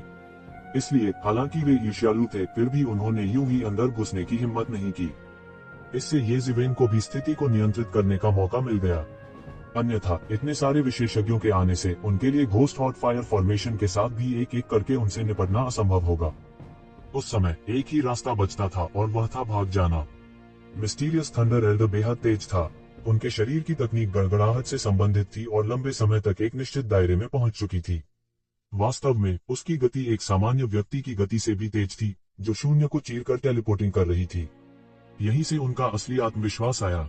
उन्हें विश्वास था कि हेवन वेस्टलैंड पैलेस के अन्य विशेषज्ञों की मदद के बिना वे अकेले ही ये शिवेन को आसानी से पकड़ सकते हैं। ये शिवेन के हाथों से बचना कैसे संभव हो सकता था? बस एक पल में वो पहले ही ये शिवेन के करीब पहुंच गया था। उसकी आंखें उग्र और भयंकर हो गईं। उसने ये शिवेन को ऐसे देखा जैसे वह किसी मरे हुए आदमी को देख रहा हो। उसकी आंखों में येजिवेन और एक मृत व्यक्ति के बीच वास्तव में कोई अंतर नहीं था। ये शिवेन ने जल्द ही महसूस किया कि उसके पीछे हवा के टूटने की आवाज तेज और तेज होती जा रही थी। वह प्रचंड शक्ति सीधे कुचल गई थी। फूश! ये शिवेन ने अपने सामने केवल बिजली की चमक देखी। एक आकृति ने उसे पहले ही पकड़ लिया था। यह मिस्टीरियस थंडर एल्डर था। उसने शून्य पर कदम रखा और येजिवेन की आंखों में एक स्पष्ट उपहास के साथ देखा। यह ऐसा था जैसे वह एक हास्यास्पद चींटी को देख रहा हो। येजिवेन, भागो! चलो देखते हैं कि क्या तुम मुझसे बच सकते हो।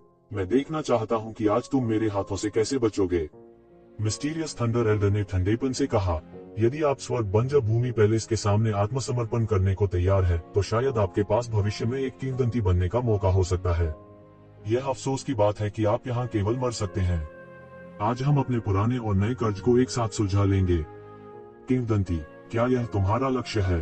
गर्मी के कीड़े बर्फ के बारे में बात नहीं कर सकते और गौरय महान की महत्वाकांक्षाओं को नहीं समझ सकती। येजिवेन ने मुस्कुराते हुए कहा, यही उनके बीच सबसे बड़ा अंतर्विरोध था। हालांकि हर कोई अपने ताऊ को साबित करना चाहता था और जीवित रहने के उस पतले मौके के लिए लड़ना चाहता था, उनमें से ज्यादातर जानते थे कि उनके पास कोई मौका नहीं था। यदि उन्हें लीजेंड क्षेत्र में प्रवेश करने का मौका मिला तो यह उनके लिए एक अभूतपूर्व सौभाग्य होगा। जहां तक अपने डीओ को साबित करने की बात है, वे केवल इसके बारे में सोच सकते थे और इसे गंभीरता से नहीं ले सकते थे। इसलिए उनके लिए यह निमंत्रण उतना महत्वपूर्ण नहीं था जितना कि उनका अपना जीवन। इसके अलावा स्वर्ग बंजर भूमि महल जैसे विशाल के सामने आत्मसमर्पण करने में सक्षम होना उनका आजीवन सपना था। इसलिए वे येजिवेन की मानसिकता को कभी नहीं समझ पाएंगे। जमीन पर बैठी चींटियां कभी बाज के आसमान में झांक नहीं पाएंगी। तीखी जुबान, तो क्या हुआ अगर आप में एक महान हंस की महत्वाकांक्षा है और आप अपना दाव सिद्ध करना चाहते हैं? आज आपको यही दफना दिया जाएगा। अंत में तुम अपने डीओ को साबित करने के लिए सड़क पर केवल एक कंकाल बन जाओगे। मिस्टीरियस थंडर एल्डर ने येजिवेन की बातों की परवाह नहीं की। वह पहले ही हार मान चुका था और जानता था कि उसके लिए कोई मौका नहीं था। इसलिए उसने ऐसा किया। स्टील फ्रेम की परवाह नहीं है। क्या तुम सच में सोचते हो कि मैं बिना तैयारी के आया था? येजिवेन मुस्कुराए बिना नहीं रह सकी। तैयार? आप क्या तैयारी कर सकते हैं? कोई फर्क नहीं पड़ता कि आपके पास किस तरह की तरकीबें हैं, वे सच्ची ताकत के सामने बेकार हैं। यह एक चट्टान के खिलाफ अंडे को फेंकने जैसा है। द मिस्टीरियस थंडर एल्डर अपने हाथों को उसकी पीठ के पीछे करके खड़ा था और येजिवेन की बिल्कुल भी परवाह नहीं करता था। यह सही है, मैं वास्तव में इस कथन से सहमत हूँ। हालांकि मेरी नजर में आपकी ताकत उतनी मजबूत नहीं है जितना आप सोचते हैं। वे कष्टप्रद मक्खियां आ रही हैं, मुझे इसे जल्दी खत्म करना होगा। तो येजिवेन ने अपनी आंखें सिकोड़ लीं और कहा। जैसे ही उन्होंने बात की, दुनिया अचानक बदल गई। अनगिनत आध्यात्मिक ऊर्जा ने एक बवंडर बनाया और ऊपर उठ गई। येजिवेन के स्थान पर आध्यात्मिक ऊर्जा के अनगिनत वार पागलों की तरह इकट्ठे हो गए। एक चौंकाने वाली लहर बह गई। क्या तमाशा है? एल्डर हुआनटीन ने उपहास किया। ऐसा लगता है कि उसने येजिवेन के तरीकों को गंभीरता से नहीं लिया। उसके पास ऐसा करने की ताकत और साधन था। अज्ञानी बच्चे, मुझे लगता है कि तुम मरने की जल्दी में हो। उसका क्रोध बढ़ गया और उसके पैरों के नीचे बिजली का समुद्र तुरंत फैल गया। इससे तूफानी लहरें उठी और बिजली के एक विशाल ब्रह्मांड की तरह दिखाई दी। टकरा जाना। अचानक एक अतुलनीय तेज गर्जना हुई। बिजली का एक बड़ा झटका पृथ्वी को चकनाचूर करने वाले बिजली के अजगर में बदल गया। यह नीचे गिरा और येजिवेन के सिर पर जोर से गिरा। बूम! जोरदार धमाका हुआ। यिन यांग जीवन और मृत्यु आरेख येजिवेन के सिर के ऊपर दिखाई दिया और बिजली के विशाल बोल्ट को अवरुद्ध कर दिया। येजिवेन का शरीर थोड़ा सा हिल गया और शक्ति की यह लहर पूरी तरह से छिन्न-भिन्न हो गई। येजिवेन के पैरों तले यह राजसी शक्ति पिघल गई। अचानक येजिवेन ने अपने पैर पटक लिए। उसका पूरा शरीर सुनहरी रोशनी की गेंद की तरह था। जैसे ही वह बाहर निकला और सीधे एल्डर हुआनटीन की ओर बढ़ा। टकरा जाना, अनगिनत बिजली गिरी, मानो बिजली बरस रही हो। इस समय ये ज़िवेन का पूरा शरीर लगातार आंधी के बीच घूम रहा था। घनी आंधी उसके शरीर को छू भी नहीं सकती थी। एल्डर हुआन टिंग थोड़ा चकित थे। ये ज़िवेन की चपलता तकनीक असाधारण थी। यह ज्ञात होना चाहिए कि भले ही वे दोनों लेग प्रोफाउंड डेथ स्टेज पर थे, फिर भी उनके लिए अस्वाभाविक रूप से गुजरना असंभव था। ये ज़िवेन के पास कुछ कौशल थे। हालांकि जल्द ही उनके चेहरे पर एक मुस्कान आ गई। उसने इनमें से बहुत से तथाकथित प्रतिभाओं को देखा था। वे सभी अहंकारी थे और उनमें कुछ कौशल थे। उनमें से कुछ ने पृथ्वी को तोड़ देने वाली मार्शल तकनीकों का भी अभ्यास किया जो प्राचीन काल से चली आ रही थी। उन सभी के पास भरोसा करने के लिए कुछ था, मगर इससे क्या? स्वर्ग बंजर भूमि महल के विरुद्ध जाने का परिणाम केवल मृत्यु होगा। आप मौत को दावत दे रहे हैं। आप वास्तव में मेरी रक्षात्मक रेखा को तोड़ना चाहते हैं। एल्डर हुआन टिंग ने उपहास किया। स्विश! जैसे ही उसने बोलना समाप्त किया, ये ज़िवेन पहले ही उसके सामने झपट पड़ी। उसने पहले ही अंतरिक्ष में एक बड़ी दरार को फाड़ दिया था और उसमें से कूद गया था। उनका पूरा फिगर भूत जैसा था, बेहद तेज। बूढ़े कुत्ते, मेरी मुट्ठी खाओ। ये ज़िवेन ने अपनी 5 अंगुलियों को मुट्ठी में जकड़ लिया और उसे उड़ा दिया। एक विशाल सुनहरा ज्वार सीधे बह गया। ऐसा लग रहा था जैसे कोई ब्रह्मांड एक स्क्रॉल की तरह फैला हुआ हो। शक्तिशाली ब्रह्मांड उसकी मुट्ठी के इरादे में संघनित हो गया और उसे उदात्त कर दिया गया। प्रतिक्रिया में आसपास की जगह सब बिखर गई। तुच्छ कौशल! बूम! जैसे ही ये ज़िवेन की मुट्ठी एल्डर हुआन टिंग को लगने ही वाली थी, उन्होंने देखा कि अनगिनत बिजली के बोल्ट अचानक उनके शरीर पर संघनित हो गए और एक विशाल गड़गड़ाहट का कवच बन गया। ये ज़िवेन की मुट्ठी की ऊर्जा ने वज्र कवच पर बमबारी की। हालांकि यह तितर-बितर हो गया और आकाश को भर देने वाली सुनहरी रोशनी में बदल गया। उन्होंने इसे पूरी तरह से ब्लॉक कर दिया था। मौत को प्रणाम! मिस्टीरियस थंडर एल्डर ने जोर से चिल्लाया। वह एक बड़े वज्र हाथ में बदल गया और उसे पकड़ने के लिए एक ज़िवेन की ओर दौड़ा। यह ऐसा था जैसे वह उसे मौके पर ही कुचल देना चाहता हो। फूश! तू ज़िवेन जहां खड़ा था, वहां से सीधे गायब हो गया, जिससे वह खाली हवा में झपटा। आप वास्तव में कितने मजबूत हैं? जैसे ही ये ज़िवेन की आवाज गिरी, एक लंबी तलवार अचानक शून्य में बन गई, आकाश में छेद कर गई और तुरंत रहस्यमय थंडर एल्डर की ओर गिर गई। यह किसी काम का नहीं। कोई फर्क नहीं पड़ता कि आपने अपनी आस्तीन ऊपर की है, आप मुझसे बच नहीं पाएंगे। लंबी तलवार! बूम! डॉट! हालांकि केवल एक तेज गर्जना थी और लंबी तलवार अचानक चकनाचूर हो गई। जिस गति से दोनों ने आपस में वार किया वह बहुत तेज था, जैसे दो बिजली के बोल्ट चरम सीमा तक पहुंच गए हों। दूरी में विभिन्न विशेषज्ञ वहीं रुक गए और पास आने का साहस नहीं किया। यह अच्छा नहीं होगा यदि मिस्टीरियस थंडर एल्डर ने गलती से यह सोचा कि वे ये ज़िवेन की मदद करने की कोशिश कर रहे थे और उन पर हमला किया गया। यहाँ तक स्वर्ग बंजर भूमि महल के विशेषज्ञ भी जो अंधेरे में छिपे हुए थे, आगे नहीं बढ़े। उनकी राय में मिस्टीरियस थंडर एल्डर इस आदमी से निपटने के लिए पर्याप्त से अधिक था। क्या उन्होंने नहीं देखा कि उसके सभी हमले मिस्टीरियस थंडर एल्डर द्वारा रोके गए थे? इस ये ज़िवेन के पास कुछ कौशल है। कोई आश्चर्य नहीं कि उसका नाम दुनिया को हिला सकता है। हालांकि वह खेला जा रहा है, फिर भी वह एक गहन मृत्यु क्षेत्र विशेषज्ञ के खिलाफ इतने लंबे समय तक टिकने में सक्षम है। यह ऐसा कुछ नहीं है जो एक सामान्य व्यक्ति कर सकता है। बहुत कम से कम उनके आंदोलन कौशल कहीं नहीं पाए जाते हैं। हालांकि यह बेकार है। आज के बाद वह पूरी तरह से दफन हो जाएगा। तो क्या हुआ अगर उसके आंदोलन कौशल अच्छे हैं? मिस्टीरियस थंडर एल्डर के आंदोलन कौशल शीर्ष पायदान पर हैं। उससे बचना असंभव है। यह बेकार है। आपके पास चाहे कितनी भी तरकीबें हों, आप मुझसे बच नहीं पाएंगे। मिस्टीरियस थंडर एल्डर ने उपहास किया। उसने हमला करना जारी रखा, लेकिन ये ज़िवेन को पकड़ने में असमर्थ रहा। हालांकि वह बिल्कुल भी चिंतित नहीं था। यह एक चूहे को पकड़ने वाली बिल्ली की तरह था और उसे इसकी बिल्कुल भी परवाह नहीं थी। किसने कहा कि मैं तुमसे बचने जा रहा हूँ? बेहतर होगा कि तुम अपना बचाव खुद करो। ये ज़िवेन के शब्दों ने मिस्टीरियस थंडर एल्डर को थोड़ा सतर्क बना दिया। वह शुरू से ही उन चालों पर ध्यान दे रहा था जिनका जिक्र ये ज़िवेन ने किया था। आखिरकार उसके लिए पूरी तरह से तैयार रहना असंभव था। यदि यह वह होता तो वह इतना तैयार नहीं होता, भले ही उसे एक मिथक क्षेत्र विशेषज्ञ की खोज का सामना करना पड़े। यहाँ तक अगर वह मर भी जाता तो भी वह मिथक क्षेत्र विशेषज्ञ के मांस का एक टुकड़ा काट लेता। तो क्या थी ये ज़िवेन की चाल? हालांकि मिस्टीरियस थंडर एल्डर अहंकारी था, लेकिन वह उतना अहंकारी नहीं था। उसका अहंकार उसकी ताकत से आया था। हालांकि ये ज़िवेन के पास अन्य चालें हो सकती हैं। यहाँ तक अगर वह उससे निपट नहीं सकता था, तब भी मरने से पहले वह उसे लंबे समय तक घृणा का अनुभव करा सकता था। अचानक उसने देखा कि उसके चारों ओर तारों की रोशनी दिखाई दे रही थी।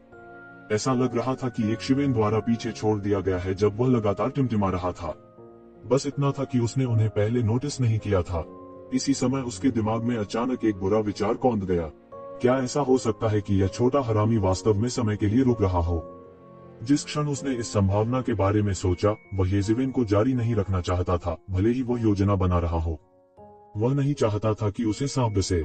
जैसा कि उसने इस बारे में सोचा था, वह अब झिझकता नहीं था और खेलना जारी नहीं रखना चाहता था। स्विश, उसकी पूरी आकृति आकाश में फैली हुई थी, घूम रही थी और अंतहीन बिजली बना रही थी। उसका फिगर पहले से ही भूत जैसा था क्योंकि वह बह गया था। उसकी हथेली, जिसमें अनगिनत भयानक बिजली के बोल्ट थे, सीधे शून्य की ओर पटक दिया। वालाला, बिजली के बीच में येज़ेविन की आकृति भी दिखाई दी। उसे मिस्टीरियस थंडर एल्डर द्वारा पूरी तरह से बाहर कर दिया गया था। एक गहरा मृत्यु क्षेत्र विशेषज्ञ जिसने अपनी पूरी ताकत का इस्तेमाल किया था, बिजली की शक्ति से हमला किया। उन्होंने अपने प्रतिद्वंद्वी को सांस लेने का जरा सा भी मौका नहीं दिया। येज़ेविन का फिगर एक बार फिर से चमक उठा। वह प्रकाश की किरण में बदल गया और दूर चला गया। इस समय मिस्टीरियस थंडर एल्डर ने अपना हाथ लहराया और उसके हाथ में एक लंबा वज्र भाला दिखाई दिया। यह गड़गड़ाहट की दुनिया में तब्दील हो गया और बेहद तेज गति से शून्य में घुस गया। कोई भी इस वज्र भाले की भयानक गति का अनुमान नहीं लगा सकता था। येज़ेविन लगातार पीछे हटते रहे और इस बिजली के भाले को रोकने के लिए लगातार सुनहरी रोशनी भेजते रहे। हालांकि यह बेकार था। यह बिजली भाला मक्खन के माध्यम से गर्म चाकू की तरह कहा जा सकता है क्योंकि यह हार में अचानक पीछे हट गया। येज़ेविन चाहे कहीं भी भागे हों, कहा जा सकता है कि रहस्यमय थंडर एल्डर एक छाया की तरह उनका पीछा कर रहा था। यह बेकार है। आपको लगता है कि आपकी गति पहले से ही खराब नहीं है, लेकिन यह मेरी तुलना कैसे कर सकती है? एल्डर हुआनटिंग का रंग भयावह हो गया था। वज्र भाला येज़ेविन के और करीब आ रहा था। उसका पूरा शरीर आगे की ओर झुक गया और विशाल गड़गड़ाहट ने क्षितिज को टुकड़ों में तोड़ दिया। क्या तुम सच में सोचते हो कि मुझे बचने की जरूरत है? अब जब मैं काफी खेल चुका हूँ, तो तुम्हें एक बड़ा उपहार देने का समय आ गया है। 10 मिलियन हुआन गोलियों का एक बड़ा उपहार बेहतर होगा आप इसे अच्छी तरह से रखें। येज़ेविन जोर से चिल्लाई और अचानक एक मुहर बन गई। फिर एक विशाल पर्वत श्रृंखला शून्य से नीचे आ गिरी। रिपलिंग माउंटेन सील, आप मेरे साथ इस स्तर के हमले से निपटना चाहते हैं? एल्डर हुआनटिंग तिरस्कार से चिल्लाए। उसने अपना एक हाथ बढ़ाया और पर्वत श्रृंखला की ओर पकड़ लिया। टकराना, यद्यपि उसका हाथ जबरदस्त बल से सुन्न हो गया था, फिर भी इसने उसे पर्वत श्रृंखला को आसानी से पकड़ने और मौके पर विस्फोट करने की अनुमति दी। इस समय अचानक वो अवसर जिसका येज़ेविन लंबे समय से इंतजार कर रही थी, आखिरकार आ ही गया। Swish swish swish. अचानक उस क्षण में अनगिनत विल ओ द विस्प दीप आसपास के क्षेत्र में जल उठे। ये दिए शून्य में तैरते थे और ऐसा लगता था कि किसी प्रकार के रहस्यमय पैटर्न को पूरा करते हैं। क्षण भर में संसार की शक्ति विकृत और मंथन करने लगी। पल भर में एक विशाल गठजोड़ बन गया। रहस्यमयी थंडर एल्डर पर दुनिया की विशाल शक्ति तुरंत कुचल गई। येज़ेविन ने दूर से देखा और मुस्कुराए बिना नहीं रह सकी। इस बड़े फॉर्मेशन के लिए उन्होंने काफी मेहनत की थी। एक गठन स्थापित करना इतना आसान कैसे हो सकता है, विशेष रूप से एक जो गंभीर रूप से गंभीर मृत्यु चरण विशेषज्ञ को गंभीर रूप से घायल कर सकता है। कोई इसकी कठिनाई की कल्पना कर सकता था। पहले वह न केवल मिस्टीरियस थंडर एल्डर को विलंबित करना चाहता था ताकि उसके पास गठन स्थापित करने का समय हो। इससे भी महत्वपूर्ण बात यह है कि वह अपनी ताकत की सीमा का परीक्षण करना चाहता था। मध्यवर्ती गहन मृत्यु अवस्था में कदम रखने के बाद उसकी शक्ति में एक पृथ्वी बिखरने वाला परिवर्तन आया था। एक साधारण व्यक्ति उसके एक मौके को कैसे झेल सकता था? हालांकि मिस्टीरियस थंडर एल्डर जैसे दिवंगत गहन मृत्यु अवस्था विशेषज्ञ के लिए यह कोई मायने नहीं रखता था। वह येज़ेविन की ताकत की सीमा को पूरी तरह से माप सकता था। एक दिवंगत गहन मृत्यु अवस्था विशेषज्ञ इस तरह के हमले का पूरी तरह से सामना कर सकता था। हालांकि यह और भी बेहतर होगा यदि वह मिस्टीरियस थंडर एल्डर को गंभीर रूप से घायल कर सके। अब जब सब कुछ तैयार हो गया था, तो जो कुछ बचा था वह रहस्यमयी थंडर एल्डर के लिए गिर गया था। जैसे ही घोस्ट हॉट फ्लेम फॉर्मेशन का निर्माण हुआ, त्यानेवान मिरर के भीतर अनगिनत जुबान की गोलियां एक पागल गति से जलने लगीं। जो ऊर्जा बनी थी, वह घोस्ट हॉट फ्लेम फॉर्मेशन द्वारा बुरी तरह से अवशोषित हो गई थी और प्रसारित होने लगी थी। बूढ़े कुत्ते, इस बड़े तोहफे को संभाल कर रखो। संपूर्ण घोस्ट हॉट फायर फॉर्मेशन एक पल में सक्रिय हो गया। अनगिनत ताकतें बढ़ने लगी। घोस्ट हॉट फायर फॉर्मेशन द्वारा सब कुछ नष्ट कर दिया गया था। पृथ्वी, अग्नि, जल और वायु तत्वों को प्रकट करते हुए अंतरिक्ष इंच ढह गया। यह ऐसा था मानो पृथ्वी, अग्नि, जल और वायु तत्वों को फिर से परिष्कृत किया जा रहा हो। एक भयानक शक्ति बढ़ी और अनगिनत विल ओ द विस्प जल उठे। इनमें से किसी एक घोस्ट हॉट फायर को बाहरी दुनिया में अनमोल माना जा सकता है। इस बात का उल्लेख नहीं है कि उनमें से बहुत से एक साथ जुड़े हुए थे ताकि एक पृथ्वी टूटने वाली संरचना बन सके। और जिसने इस गठन की व्यवस्था की वह एक देवता था। उस देवता की कैसी पहचान और कैसा साधन था। साधारण लोग उसे पकड़ने की आशा नहीं कर सकते थे। ऐसी भयानक शक्ति तुरंत एल्डर डार्क थंडर की ओर को चली गई जो गठन के केंद्र में था। एक शक्तिशाली बल जो कानूनों को चकनाचूर कर सकता था, वह पृथ्वी बिखरने वाले तरीके से बह गया। इस अप्रत्याशित घटना को देखकर एल्डर डार्क थंडर अचानक डर से पीला पड़ गया।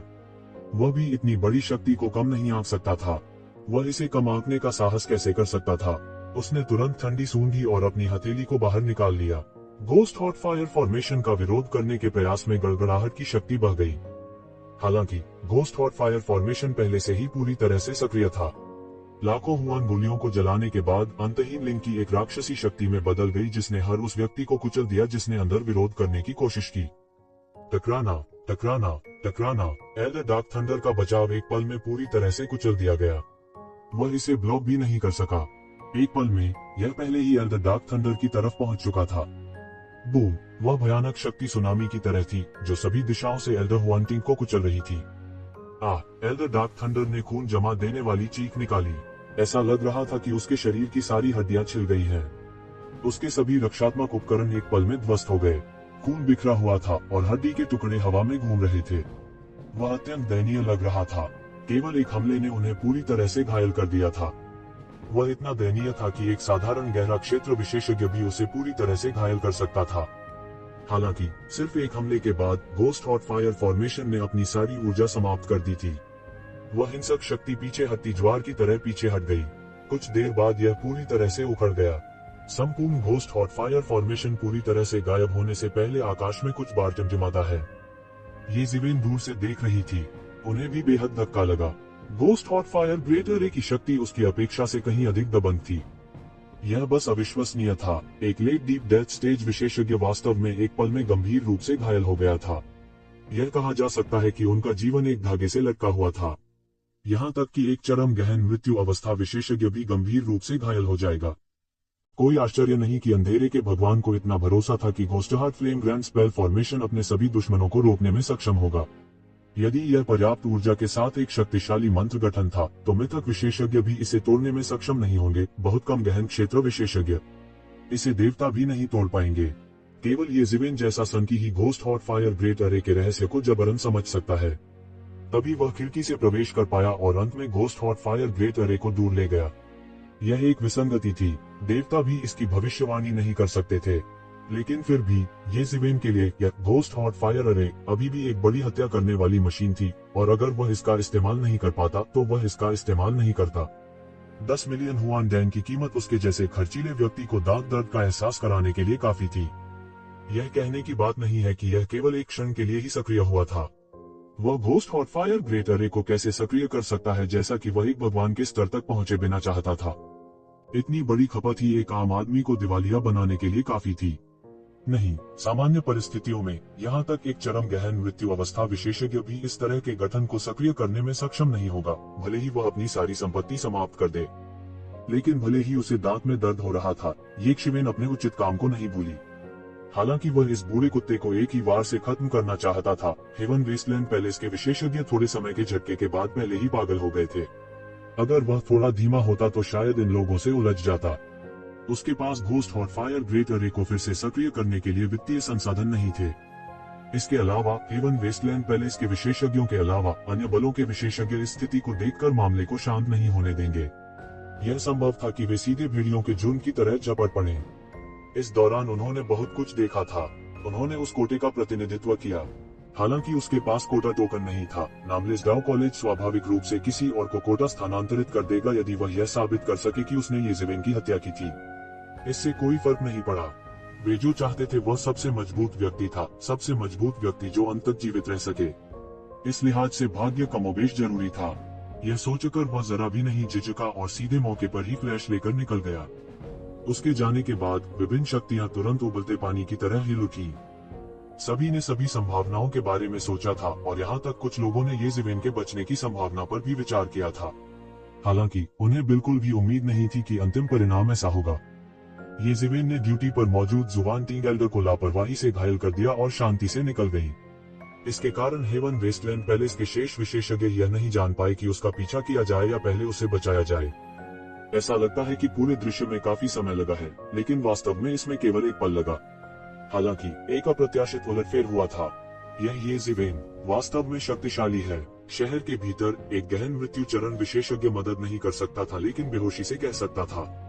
अपने स्तर पर लोगों के लिए वास्तव में वे देवताओं की ओर भी नहीं देख सकते हैं। वे देवताओं के दायरे में केवल आधा कदम थे। उनके लिए देवता केवल थोड़े अधिक शक्तिशाली लोग थे, एक गहन मृत्यु अवस्था के अभ्यासी की तुलना में बहुत कम। इससे कोई फर्क नहीं पड़ता कि वे सतह पर कितने विनम्र थे, उनके लिए अपने हृदयों में सुप्त रहना दुर्लभ था। येज़ेवेन के हमले ने उन्हें पूरी तरह से दबा दिया था। वह निर्मम, निर्णायक था और बिल्कुल भी पीछे नहीं हटता था। इसके अलावा वह अपने कार्यों में निर्णायक था। जैसे ही उसने कहा वह चला जाएगा, वह जरा भी नहीं हिचकेगा। यह महान चीजों को हासिल करने का मानक था। इससे भी महत्वपूर्ण बात, हालांकि वे नहीं जानते थे कि गठन को सक्रिय करने के लिए कितनी ऊर्जा की खपत होगी, वे कमोबेश यह अनुमान लगा सकते हैं कि गठन भयानक शक्ति से एक खगोलीय धन की खपत करेगा, जो गंभीर रूप से गंभीर मृत्यु चरण विशेषज्ञ को घायल कर सकता है। तगारे की वार से मौत का। हालांकि येज़ेवेन ने बिना किसी हिचकिचाहट के इतनी बड़ी मात्रा में धन का उपयोग किया था। यदि वे उसके जूते में होते तो दांत दर्द की तो बात ही छोड़ दे, उन्हें मूल रूप से यकृत में दर्द होता। यदि ऐसा व्यक्ति इस बार नहीं मरा तो वह भविष्य में निश्चित रूप से एक अजगर बन जाएगा। हालांकि उसके लिए ड्रैगन बनना आसान नहीं होगा। उसके सामने एक बहुत बड़ा पहाड़ था। दिव्य संघ का नेता एक भयानक अस्तित्व था, जिसे हुआन दुनिया में नंबर 1 विशेषज्ञ के रूप में जाना जाता था। गहरे दायरे के विशेषज्ञों के लिए वह एक शक्तिशाली अस्तित्व था जो उन्हें एक उंगली से नष्ट कर सकता था। उनके लिए वह व्यवहारिक रूप से एक देवता से अलग नहीं था। हुआ मैंगान ने येज़ेवेन की गायब होती आकृति को एकटक देखा, इससे पहले कि उसने अनजाने में राहत की सांस ली। हालांकि येज़ेवेन ने निश्चित रूप से बात की थी, फिर भी वो कुछ चिंतित थी। आखिरकार दूसरा पक्ष एक शक्तिशाली गहन मृत्यु अवस्था विशेषज्ञ था। इस बात की परवाह किए बिना कि वह कितनी शक्तिशाली थी, इस बात की परवाह किए बिना कि उसे सेलेस्टियल फीनिक्स मैडन कहा जाता था या नहीं, उसे केवल इस क्षण का एहसास हुआ कि वह अभी भी एक महिला थी। बस एक औरत, यही सब कुछ था। वह अपने प्रेमी की चिंता क्यों करेगी? चूंकि उसने पुष्टि की थी कि येज़ेवेन ठीक है, उसने भी राहत की सांस ली। तुरंत वह शहर से बाहर चली गई, आग की लपटों में बदल गई और गायब हो गई। हालांकि उसे फीनिक्स किंग जैसी धरती को हिला देने वाली शख्सियत का समर्थन प्राप्त था, लेकिन वह भी बहुत स्पष्ट थी कि प्रवेश टोकन का प्रलोभन अभी भी कुछ लोगों को अपनी तर्कसंगतता खोने का कारण बनेगा। जब वह समय आएगा तो वह अनिवार्य रूप से उनसे उलझ जाएगी। हालांकि ये अभी भी येज़ेवेन से बेहतर था। कम से कम वे महान शक्तियां प्राचीन फीनिक्स क्षेत्र के प्रति सम्मान के कारण उसे अचानक नहीं मार देंगी। भले ही उसे पहले ही प्राचीन फीनिक्स क्षेत्र से बाहर खदेड़ दिया गया था, फिर भी उसे बुद्ध का सामना करना पड़ा। इस महीने के दौरान येज़ेवेन ने अपने बंद कमरे में प्रशिक्षण पर ध्यान केंद्रित किया था। हालांकि उसने कुछ नहीं किया था। दिवुशिन ने पत्थर की पटिया पर अपना नाम उकेरने के बाद उसमें प्रवेश करने की भी कोशिश की थी। हालांकि वह मुश्किल से पत्थर की गोली में प्रवेश करने में सफल रही थी। उसने अभी अभी गहन मृत्यु अवस्था में कदम रखा था और अपनी चरम सीमा तक अपनी ताकत का प्रदर्शन नहीं किया था। फिर भी यह दुनिया को चौंका देने के लिए काफी था। प्राचीन फीनिक्स दायरे में स्वर्गीय फीनिक्स रक्त रेखा को एक पौराणिक शाही परिवार माना जाता था। हुआ मैंगान, जिसे स्वर्गीय फीनिक्स रक्त रेखा विरासत में मिली थी, स्वाभाविक रूप से खराब नहीं थी। अगर येज़ेवेन ने उसकी लाइमलाइट नहीं चुराई होती तो वो निश्चित रूप से सबसे प्रसिद्ध विशेषज्ञों में से एक होती। हालांकि यह नहीं कहा जा सकता था कि वह किसी और से ज्यादा मजबूत थी। आखिरकार अनगिनत स्वर्ग के दायरे में कई विशेषज्ञ थे। योग्यता के साथ अनगिनत दौड़ें थीं। हालांकि इतना ही कहना काफी था कि वह किसी से कमजोर नहीं थी।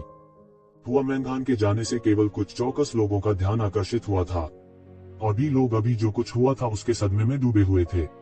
अचानक हुए इस बदलाव के सामने हेवन वेस्टलैंड पैलेस के लोग पागल हो गए थे। मूल रूप से वे 90% सुनिश्चित थे कि वे सफल होंगे। अब वास्तव में ऐसी अप्रत्याशित घटना घटी थी। उनके लिए यह केवल एक बड़ा अपमान था और वे इसे माफ नहीं कर सकते थे। बहुत जल्दी हेवन वेस्टलैंड पैलेस ने पहले ही खबर जारी कर दी थी कि वे येज़ेवेन का सिर लेना चाहते हैं। कोई फर्क नहीं पड़ता कि कौन येज़ेवेन को मारने में सक्षम था। न केवल उन्हें स्वर्ग बंजर भूमि पैलेस द्वारा पुरस्कृत किया जाएगा, उनका कोटा उस व्यक्ति द्वारा भी प्राप्त किया जाएगा जिसने येज़ेवेन की हत्या की थी। स्वर्ग बंजर भूमि महल हस्तक्षेप नहीं करेगा, न ही वे इसके लिए पूछेंगे। इस खबर के जारी होते ही इसने तुरंत पूरे जुबान की दुनिया में हलचल मचा दी। मूल रूप से कोई नहीं जानता था कि हेवन वेस्टलैंड पैलेस को वास्तव में इतना बड़ा नुकसान उठाना पड़ा था। एक देर से गहरी मौत की अवस्था का बुजुर्ग वास्तव में गंभीर रूप से घायल हो गया था और लगभग मर गया था। कोई केवल कल्पना कर सकता है कि वे कितने सदमे में थे। इसके अलावा कई लोगों के लिए यह कल्पना करना आसान था कि एक मिड प्रोफाउंड डेथ स्टेज विशेषज्ञ वास्तव में एक लेट प्रोफाउंड डेथ स्टेज विशेषज्ञ को हराने में सक्षम था। कोई सोच सकता है कि किस तरह की किस्मत शामिल थी। हालांकि उनके लिए वे वास्तव में जिस चीज की परवाह करते थे वह थी भाग्य शब्द। हर कोई इस बात पर बारीकी से ध्यान दे रहा था कि किस तरह का संयोग एक mid profound death stage martial artist को एक ही स्ट्राइक से late profound death stage martial artist को गंभीर रूप से घायल कर सकता है। जरूर कोई वजह थी जिसके बारे में कोई नहीं जानता था। उनमें से ये ज़िवेन की बनावट ने बहुत से लोगों का ध्यान आकर्षित किया था। भले ही इसके लिए भारी मात्रा में धन की आवश्यकता थी, फिर भी यह एक भयानक निवारक हथियार था। हर कोई पूरी तरह से चौंक गया। बहुत से लोगों ने इतना आगे के बारे में नहीं सोचा था, लेकिन उनके लिए आज जो दृश्य देखा वह बहुत डरावना था। लुयू सिटी से यह खबर बहुत तेजी से फैली। देखते ही देखते बहुत से लोग बेचैन होने लगे, इस बात की परवाह किए बिना कि यह कोटा टोकन था या स्वर्ग बंजर भूमि पैलेस और दिव्य संघ से पुरस्कार, वे सभी उनके लिए महान धन थे।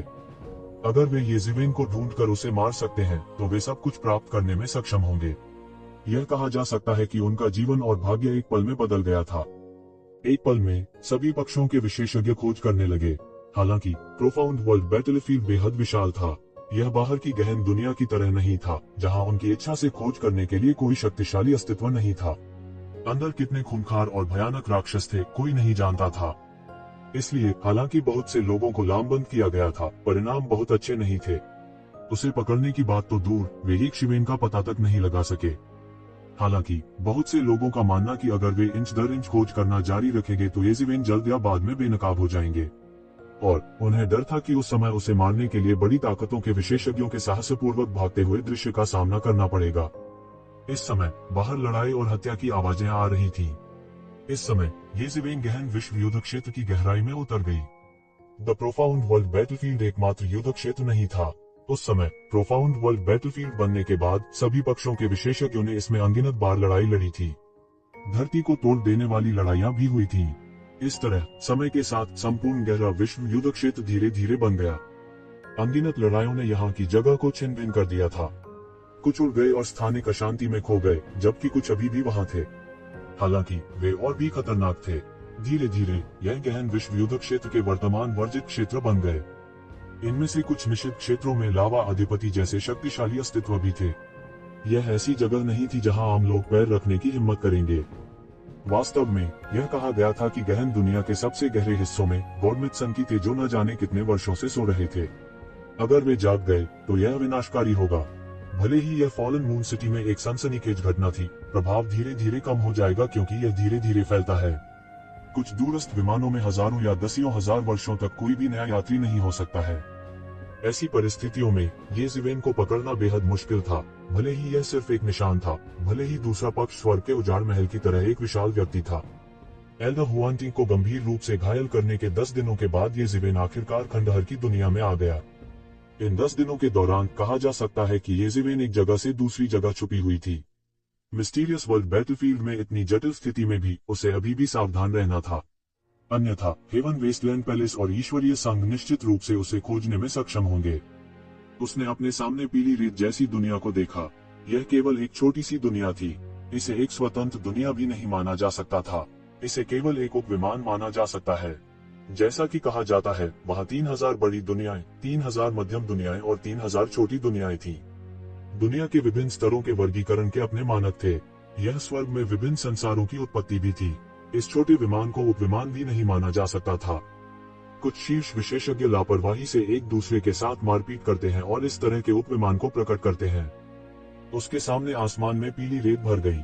यह ऐसा था मानो पूरी दुनिया अपनी सारी जीवन शक्ति से भर गई थी और अब केवल क्षय की भावना के साथ रह गई थी। ये ज़िवेन ने चारों ओर देखा और स्पष्ट रूप से एक गठन के कुछ निशान देख सकते थे। सुदूर अतीत में इस छोटे से विमान की सुरक्षा के लिए इन संरचनाओं को पूरी ताकत से काम करना चाहिए था।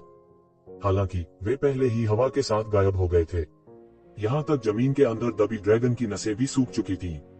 केवल कुछ ड्रैगन मैरों को हर जगह बिखरा हुआ देखा जा सकता था। अतीत में ये उसके लिए बेशकीमती खजाने रहे होंगे। हालांकि अब जब उसने मध्य चरण के गहन मृत्यु क्षेत्र में प्रवेश कर लिया था, मृत ड्रैगन नसों द्वारा गठित ड्रैगन मज्जा खराब नहीं था। हालांकि उसके पास अभी और भी महत्वपूर्ण काम थे। अब जब वह फॉलन मून सिटी से भाग गया था तो उसके लिए 3 महीने के भीतर फॉलन मून सिटी में वापस आना असंभव होगा। उन्हें इसे तब तक बनाए रखना था जब तक कि नामलेस डाओ अकादमी सही मायने में नहीं खुल गई और वे इसमें शामिल नहीं हो गए। तभी यह संभव होगा। उनके लिए ये 3 महीने एक झपकी लेने के समान थे। यहाँ तक अगर वह लापरवाही से खेती करता है तो समय उससे कहीं अधिक लंबा होगा। इसके अलावा उसे इन 3 महीनों के दौरान पर्याप्त रूप से मजबूत होना था। उसे यह भी नहीं पता था कि उसके पास कितना समय था। एल्डर हुआनटिंग के पागल बदले का सामना करना केवल एक पहलू था। आखिरकार उन्हें यह भी नहीं पता था कि ईश्वरीय संघ के नेता व्यक्तिगत रूप से कार्रवाई करेंगे या नहीं। अगर वे व्यक्तिगत रूप से कार्रवाई करते तो येज़ेवेन के जीतने की संभावना कम ही नहीं होती। वास्तव में यह भी कहा जा सकता है कि उसके पास जीतने का बिल्कुल भी मौका नहीं था। दैवीय मिलन के नेता जैसे अस्तित्व के विरुद्ध संघर्ष करने के लिए सामान्य तरीकों का उपयोग करना अव्यावहारिक था। दैवीय संघ के नेता जैसी महान शख्सियत को आम लोगों द्वारा आसानी से नहीं निपटाया जा सकता था। उसके पास कोई आत्मविश्वास नहीं था, इसलिए उसे हर मिनट का अधिकतम लाभ उठाना था और दूसरा उसे मजबूत बनना था। तभी उसके पास बचने का मौका होगा। इसके अलावा पहले वह प्राचीन बैरन के रैंक में प्रवेश करता था, उसके लिए यह उतना ही महत्वपूर्ण होगा। उसके पास ड्रैगन मैरो पर बर्बाद करने के लिए ज्यादा समय नहीं था। इस प्रकार उसने तुरंत एक कदम आगे बढ़ाया। जब वह फिर से प्रकट हुआ तो वह पहले से ही बहुत दूर जगह पर था। वह तेजी से इस छोटे विमान के केंद्र की ओर उड़े। इस छोटे विमान के केंद्र में धूल से भरा एक प्राचीन शहर था। इस विमान की तरह ही पूरा शहर धूल में डूबा हुआ था।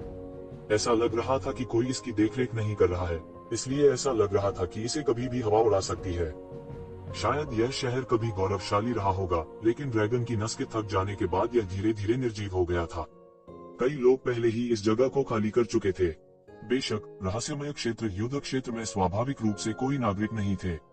साधारण नागरिक रहस्यमय क्षेत्र युद्ध क्षेत्र में जीवित नहीं रह सकते थे। यह शहर जो कई वर्षों से परित्यक्त था, इस अवधि के दौरान अचानक जीवंत हो गया। कई विशेषज्ञ जो मूल रूप से खोजने में कठिन थे, वे सभी इस युद्ध के मैदान में इस समय एकत्र हुए थे। दुनिया के लगभग आधे रहस्यमय क्षेत्र के विशेषज्ञ रहस्यमय दायरे के युद्ध क्षेत्र में एकत्रित हुए थे और कई रहस्यमय क्षेत्र के विशेषज्ञ भी वहां एकत्रित हुए थे। ये रहस्यमय क्षेत्र विशेषज्ञ आमतौर पर बहुत मायावी थे। वे मूल रूप से विभिन्न युद्ध क्षेत्रों और टूटी हुई जगहों के बीच आगे पीछे घूमते रहे, ईश्वर स्तर के विशेषज्ञों द्वारा पीछे छोड़ी गई चीजों की तलाश में। ये चीजें दाव सत्यापन के उनके भविष्य के मार्ग से बहुत अच्छी तरह से संबंधित हो सकती हैं। उनमें से कई शायद रहस्यमय क्षेत्र में प्रवेश करने के क्षण से लेकर अपनी मृत्यु तक रहस्यमय क्षेत्र युद्ध क्षेत्र में अवसरों की तलाश कर रहे होंगे। ऐसा नहीं था कि इतिहास में कोई सफल उदाहरण नहीं थे, हालांकि उनमें से बहुत कम थे, फिर भी यह बिल्कुल भी आशा न रखने से बेहतर था। किसी के डीएओ को साबित करने से संबंधित मामलों के अलावा इतने बड़े जमावड़े का कोई अन्य कारण बिल्कुल नहीं था। ये शिवेन को जानबूझकर इसे छिपाने की जरूरत नहीं थी। रहस्यमय दायरे युद्ध क्षेत्र में कई छोटी दुनिया बाहरी दुनिया से बस अलग थलग थी। उनमें से कुछ हजारों सालों से बाहरी दुनिया से अलग थलग पड़ गए होंगे। यह आश्चर्य की बात नहीं थी कि उन्हें इस बात का अंदाजा नहीं था कि बाहरी दुनिया कितनी अराजक हो गई है। इसके अलावा बहुत से लोगों ने बस बाहरी दुनिया पर ध्यान नहीं दिया और केवल अपने दाव सत्यापन की पुष्टि करना चाहते थे। ये चीजें उनके लिए बिल्कुल महत्वपूर्ण नहीं थी। जल्द ही ये जीवेन को पता चला कि इतनी बड़ी संख्या में विशेषज्ञ अचानक इस खंडहर के विमान में इकट्ठा हो गए थे। इसका कारण केवल एक ही था, यानी एक शक्तिशाली विशेषज्ञ ने गणना की थी कि खंडहर के इस विमान में एक भगवान का मंदिर खोजा जाने वाला था। जैसे ही यह खबर सामने आई, इसने तुरंत ही समाचार प्राप्त करने वाले कई विशेषज्ञों की लालची निगाहों को आकर्षित किया। केवल 1 महीने की छोटी सी अवधि में इसने हजारों रहस्यमय क्षेत्र विशेषज्ञों को पहले ही आकर्षित कर लिया था। इन प्राचीन वस्तुओं के लिए जो विभिन्न दुनिया में घूमते थे, शायद केवल देवताओं से संबंधित मामले ही उन्हें बाहर निकाल सकते थे, जैसे सांप को उसके छेद से बाहर निकालना। जैसे जैसे अधिक से अधिक विशेषज्ञ आते गए, अधिक से अधिक विशेषज्ञ एकत्रित होते गए और अधिक जानकारी फैलने लगी। ऐसी अफवाहें थीं कि यह विमान कभी एक ईश्वर के शासन के अधीन एक देश था। यह कभी एक समृद्ध उपतल था और यहाँ तक कि इस भगवान का एक मंदिर भी था। ऐसा कहा जाता था कि एक बार एक भगवान का वास्तविक शरीर अवतरित हुआ था और अपने पीछे एक दिव्य हथियार छोड़ गया था। जैसे ही यह खबर सामने आई, इसने तुरंत सभी के दिलों में आग लगा दी। उनके लिए देवताओं के बारे में सभी सुराग, भले ही कुछ ही सुराग हो, उन्हें इसे खोजने के लिए पूरी कोशिश करनी होगी। ऐसी स्पष्ट जानकारी तो दूर की बात है। अन्य स्पष्ट मिथकों और किंवदंतियों के विपरीत इस बार विशिष्ट उद्घाटन तिथि की भी गणना की गई थी। इससे इस कथन की सटीकता बढ़ गई। नतीजा यह हुआ कि कई लोग अपने दोस्तों को बुलाने लगे और बेचैन होने लगे। और भी विशेषज्ञ जुटे। हालांकि यह खबर कहां से आई, इसकी किसी को परवाह नहीं थी। उनके लिए यह महत्वपूर्ण नहीं था कि यह खबर कहां से आई। जो वास्तव में महत्वपूर्ण था वह यह था कि इसका देवताओं से कुछ लेना देना था। मुझे इस समाचार के बारे में कुछ पता क्यों नहीं चल रहा है, यह कहां से आया? तो ज़िवेन ने एक रेस्तरां में नजरें घुमाई और कहा, स्रोत के बिना खबर का एक अंश अपने आप में थोड़ा अजीब था, लेकिन इस समय इस खबर के स्रोत के बारे में वास्तव में किसी को परवाह नहीं थी। यहाँ तक अगर थोड़ी सी भी संभावना थी तो इसके लिए लड़ना उचित था। आसपास बहुत से लोग थे, आ रहे थे और जा रहे थे, लेकिन सामान्य तौर पर और लोग यहाँ इकट्ठा होने लगे। हालांकि बहुत से लोग थोड़े पागल होने लगे थे। वास्तव में कुछ लोगों को अभी भी लगता था कि कुछ ठीक नहीं था। मुझे नहीं पता कि यह खबर सच है या नहीं। इस स्थान पर एक समय में एक बड़ी शक्ति का कब्जा था, लेकिन मैंने देवताओं से संबंधित कुछ भी नहीं सुना है। जहाँ तक के खंडहरों की बात है, वे लंबे समय से खोजे जा चुके हैं। कुछ और खोजना असंभव है। यह अनिवार्य रूप से असंभव नहीं है। इस जुबान विश्व युद्ध के मैदान में बहुत सारे रहस्य हैं जो हम नहीं जानते। कोई बात नहीं, जब तक संभावना की एक झलक है मैं सब कुछ करूंगा। ये लोग इस तरह के विचार लेकर आए थे, इसलिए स्वाभाविक रूप से वे इस संदेह से नहीं डरेंगे। भाई, अचानक जैसे ही एक शिवेन ने आराम करने के लिए अपनी आंखें बंद की, हर तरह की चीजों के बारे में सोच रहा था, लेकिन उन्होंने केवल एक कोमल अभिवादन सुना। ये ज़िवेन ने अपनी आंखें खोली और देखा कि उसके सामने लगभग 27 या 28 साल का एक सज्जन व्यक्ति खड़ा है। उसका चेहरा जेड की तरह था, एक लंबा लबादा पहने हुए, कुछ हद तक सुरुचिपूर्ण स्वभाव के साथ, और उसकी कमर पर एक लंबी तलवार लटकी हुई थी। दूर से वह दूर की स्मृति से एक मार्शल आर्ट उपन्यास के नायक की तरह लग रहा था। तुम भी तो इंसान हो, हा, यहाँ इंसान मिलना दुर्लभ है। उस आदमी ने देखा कि एक शिवेन कुछ नहीं बोल रही थी, लेकिन उसे जरा भी आश्चर्य नहीं हुआ। वह दिल से हंसे और कहा, हालांकि वो एक शिवेन से परिचित लग रहा था, लेकिन यह बिल्कुल भी परेशान नहीं कर रहा था। आप? ये ज़िवेन ने पूछा, लेकिन उन्हें इस आदमी के बारे में अच्छा आभास था, न केवल इसलिए कि दूसरा पक्ष भी एक इंसान था, बल्कि सबसे महत्वपूर्ण बात यह है कि इस आदमी का स्वभाव ऐसा था जिससे नफरत नहीं की जा सकती थी। मैं आवेगी हो रहा हूँ, मुझे पहले अपना परिचय दें। मेरा उपनाम बाई जियांशिंग है। एक शानदार लबादे में आदमी ने अपने मुंह पर एक कोमल मुस्कान के साथ कहा। वह वास्तव में एक सज्जन युवा गुरु थे।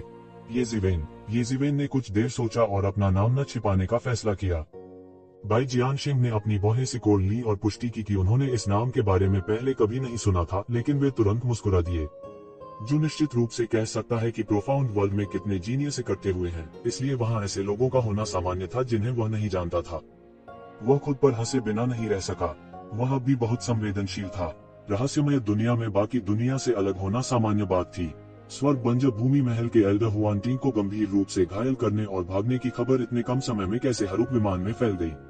लंबे समय के बिना उसके बारे में जानना हर किसी के लिए असंभव होगा। हालांकि उनकी वह महत्वाकांक्षा नहीं थी। उसके लिए यह सबसे अच्छी स्थिति थी। भाई, मैंने तुम्हारे बारे में पहले नहीं सुना, लेकिन शायद मैं अज्ञानी और गलत जानकारी वाला हूँ।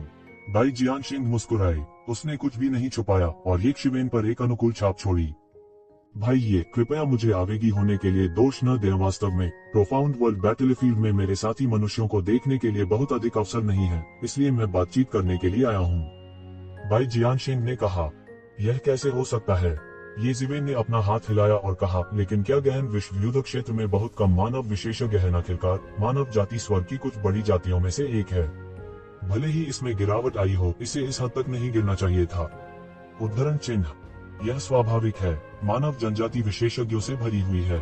इसके सुनहरे दिनों में कई आदरणीय शासक थे। असंख्य संसारों में दानव जनजाति और शैतान जनजाति के अलावा कोई अन्य जनजाति नहीं थी जिसकी तुलना हमारे साथ की जा सके।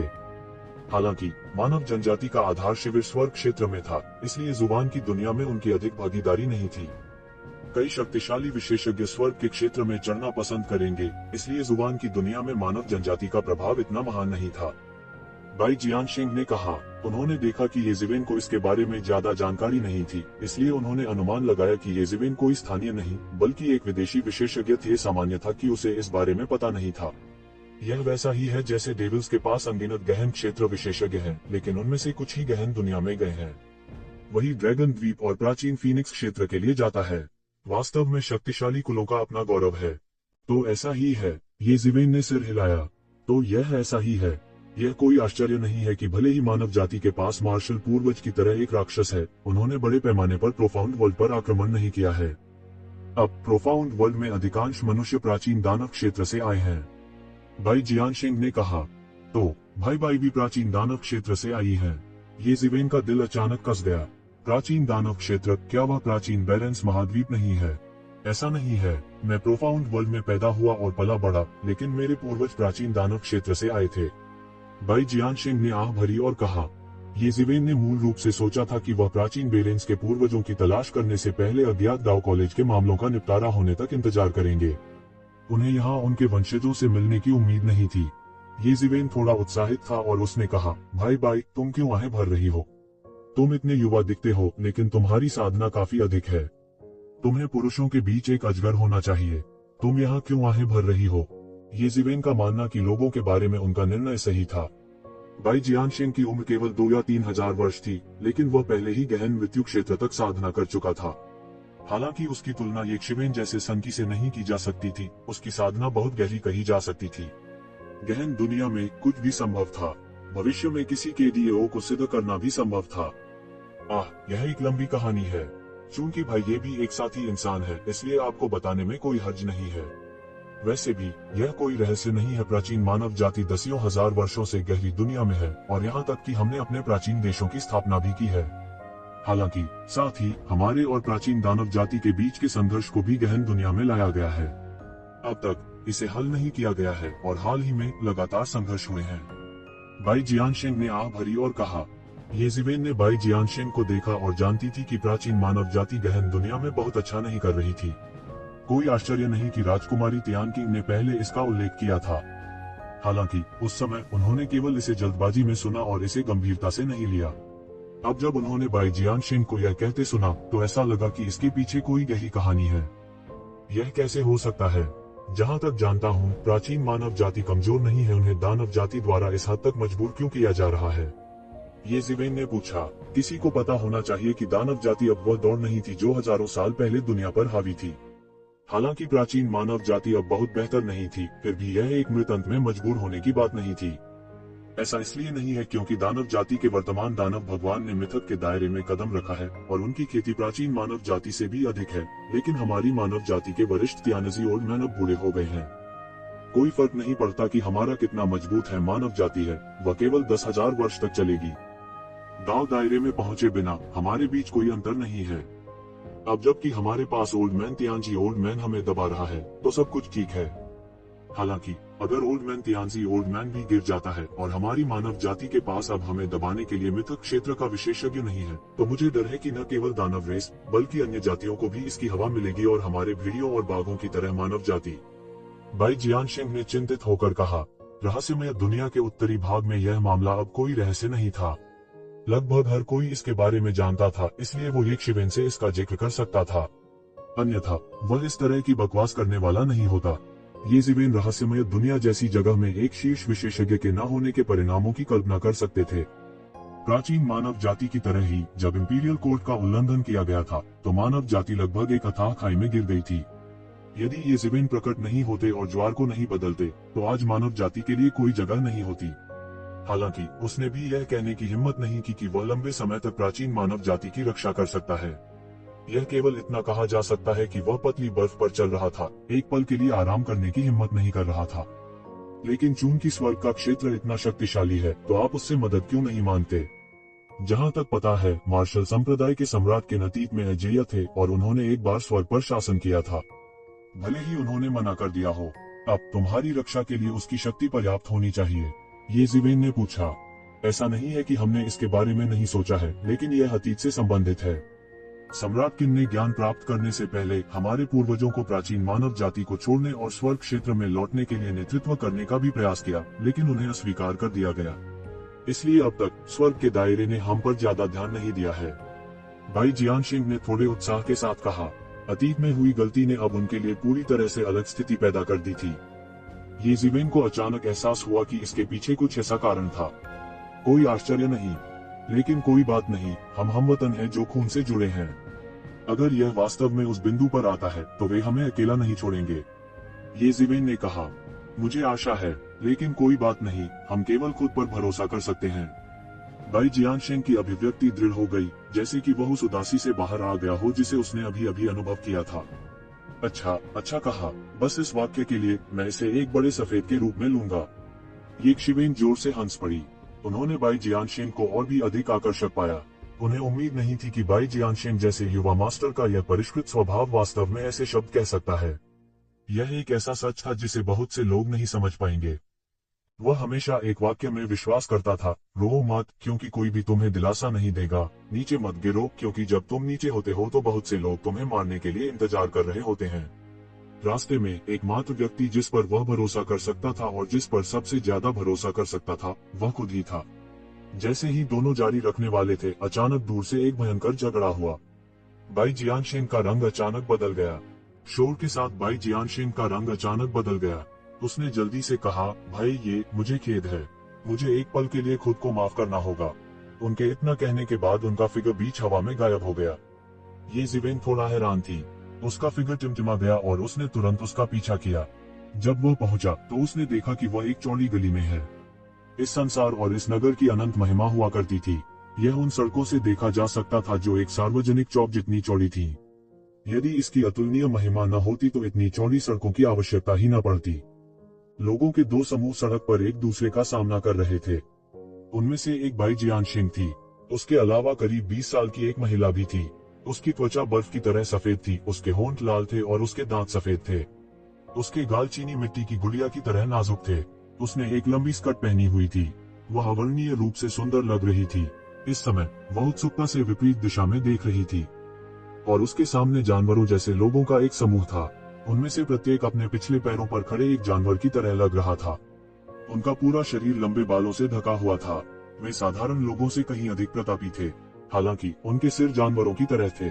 ऐसा लगता था कि वे जानवर जैसे लोग थे जो पूरी तरह से विकसित नहीं हुए थे।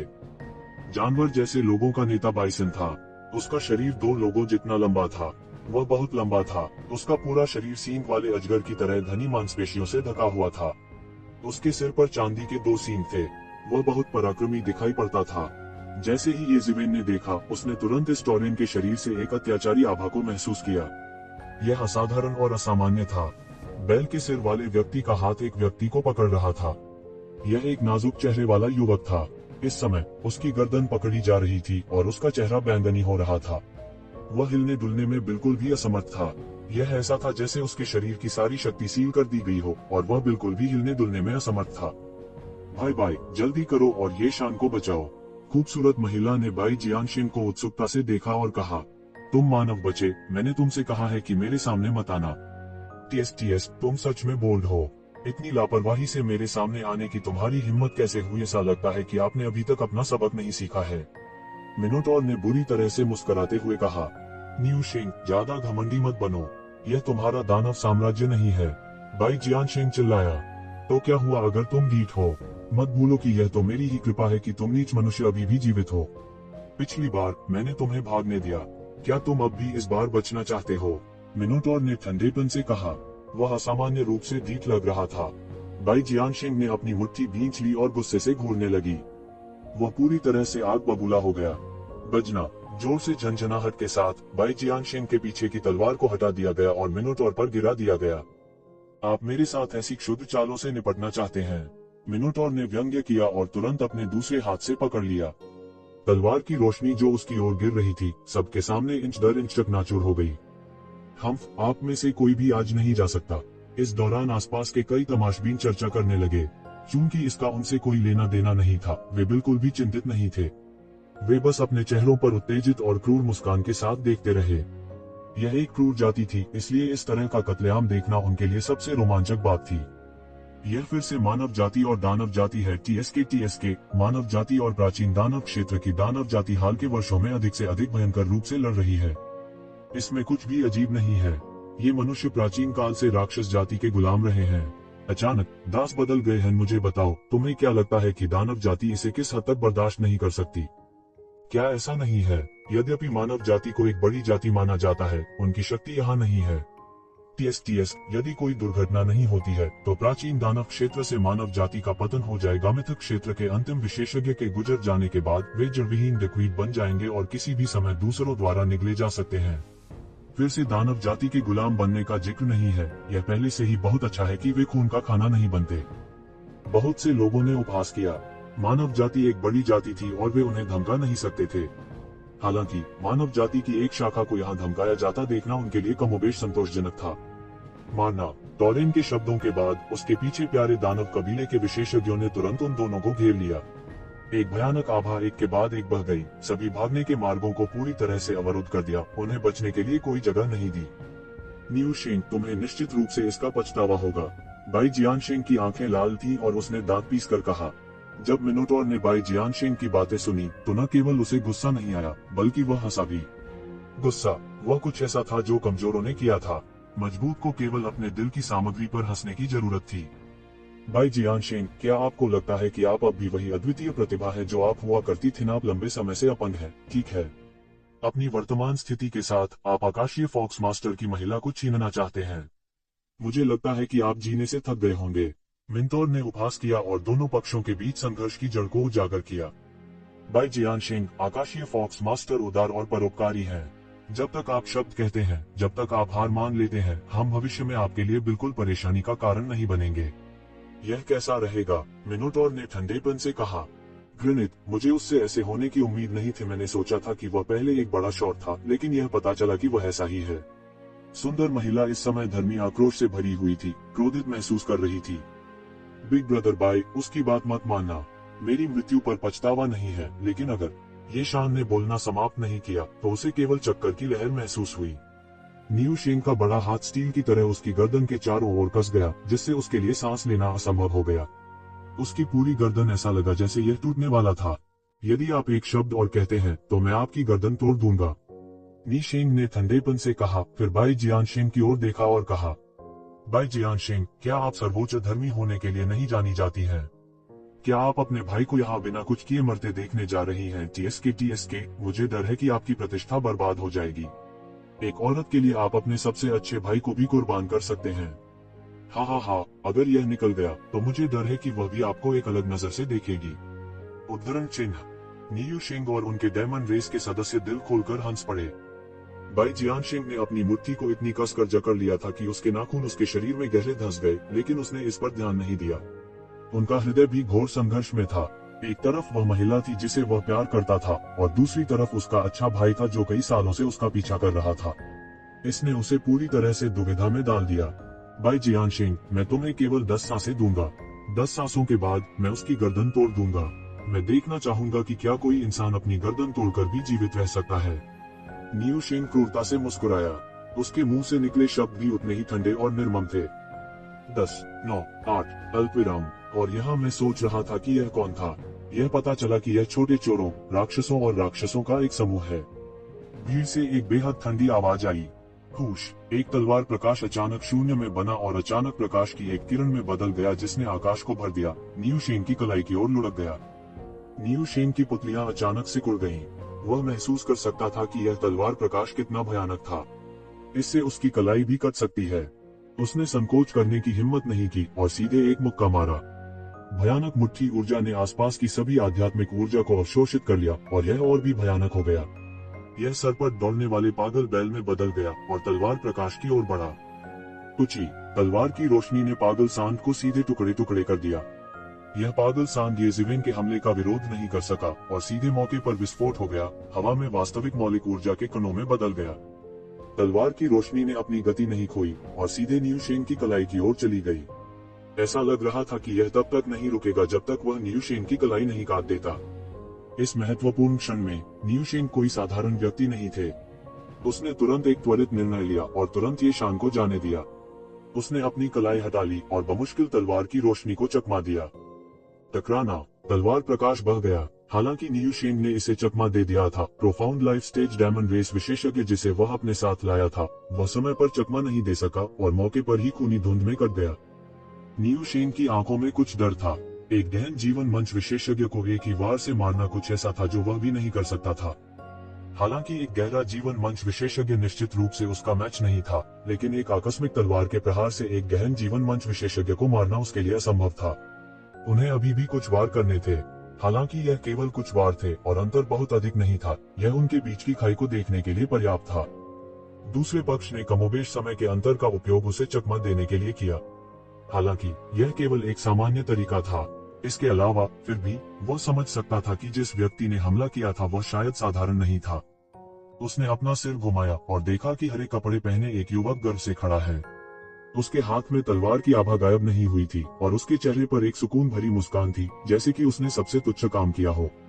ऐसा नहीं लगता था कि उनका किसी गहन जीवन मंच विशेषज्ञ को मारने का कोई इरादा था। वास्तव में आप कौन हैं? आप हमारे और बाई जियानशिंग के बीच के मामले की परवाह क्यों करते हैं? क्या आप हमारी दानव जाति को अपमानित करने से डरते नहीं हैं? उसने एक सख्त चेहरा रखा और उसे धमकाने की कोशिश की।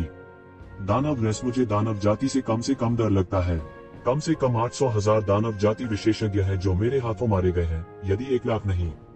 इसके बारे में कैसा रहेगा? क्या आप कोशिश करना चाहते हैं और उनका बदला लेना चाहते हैं? ये ज़िवेन ने उपहास किया, जैसे उसने सबसे मजेदार चुटकुला सुना हो।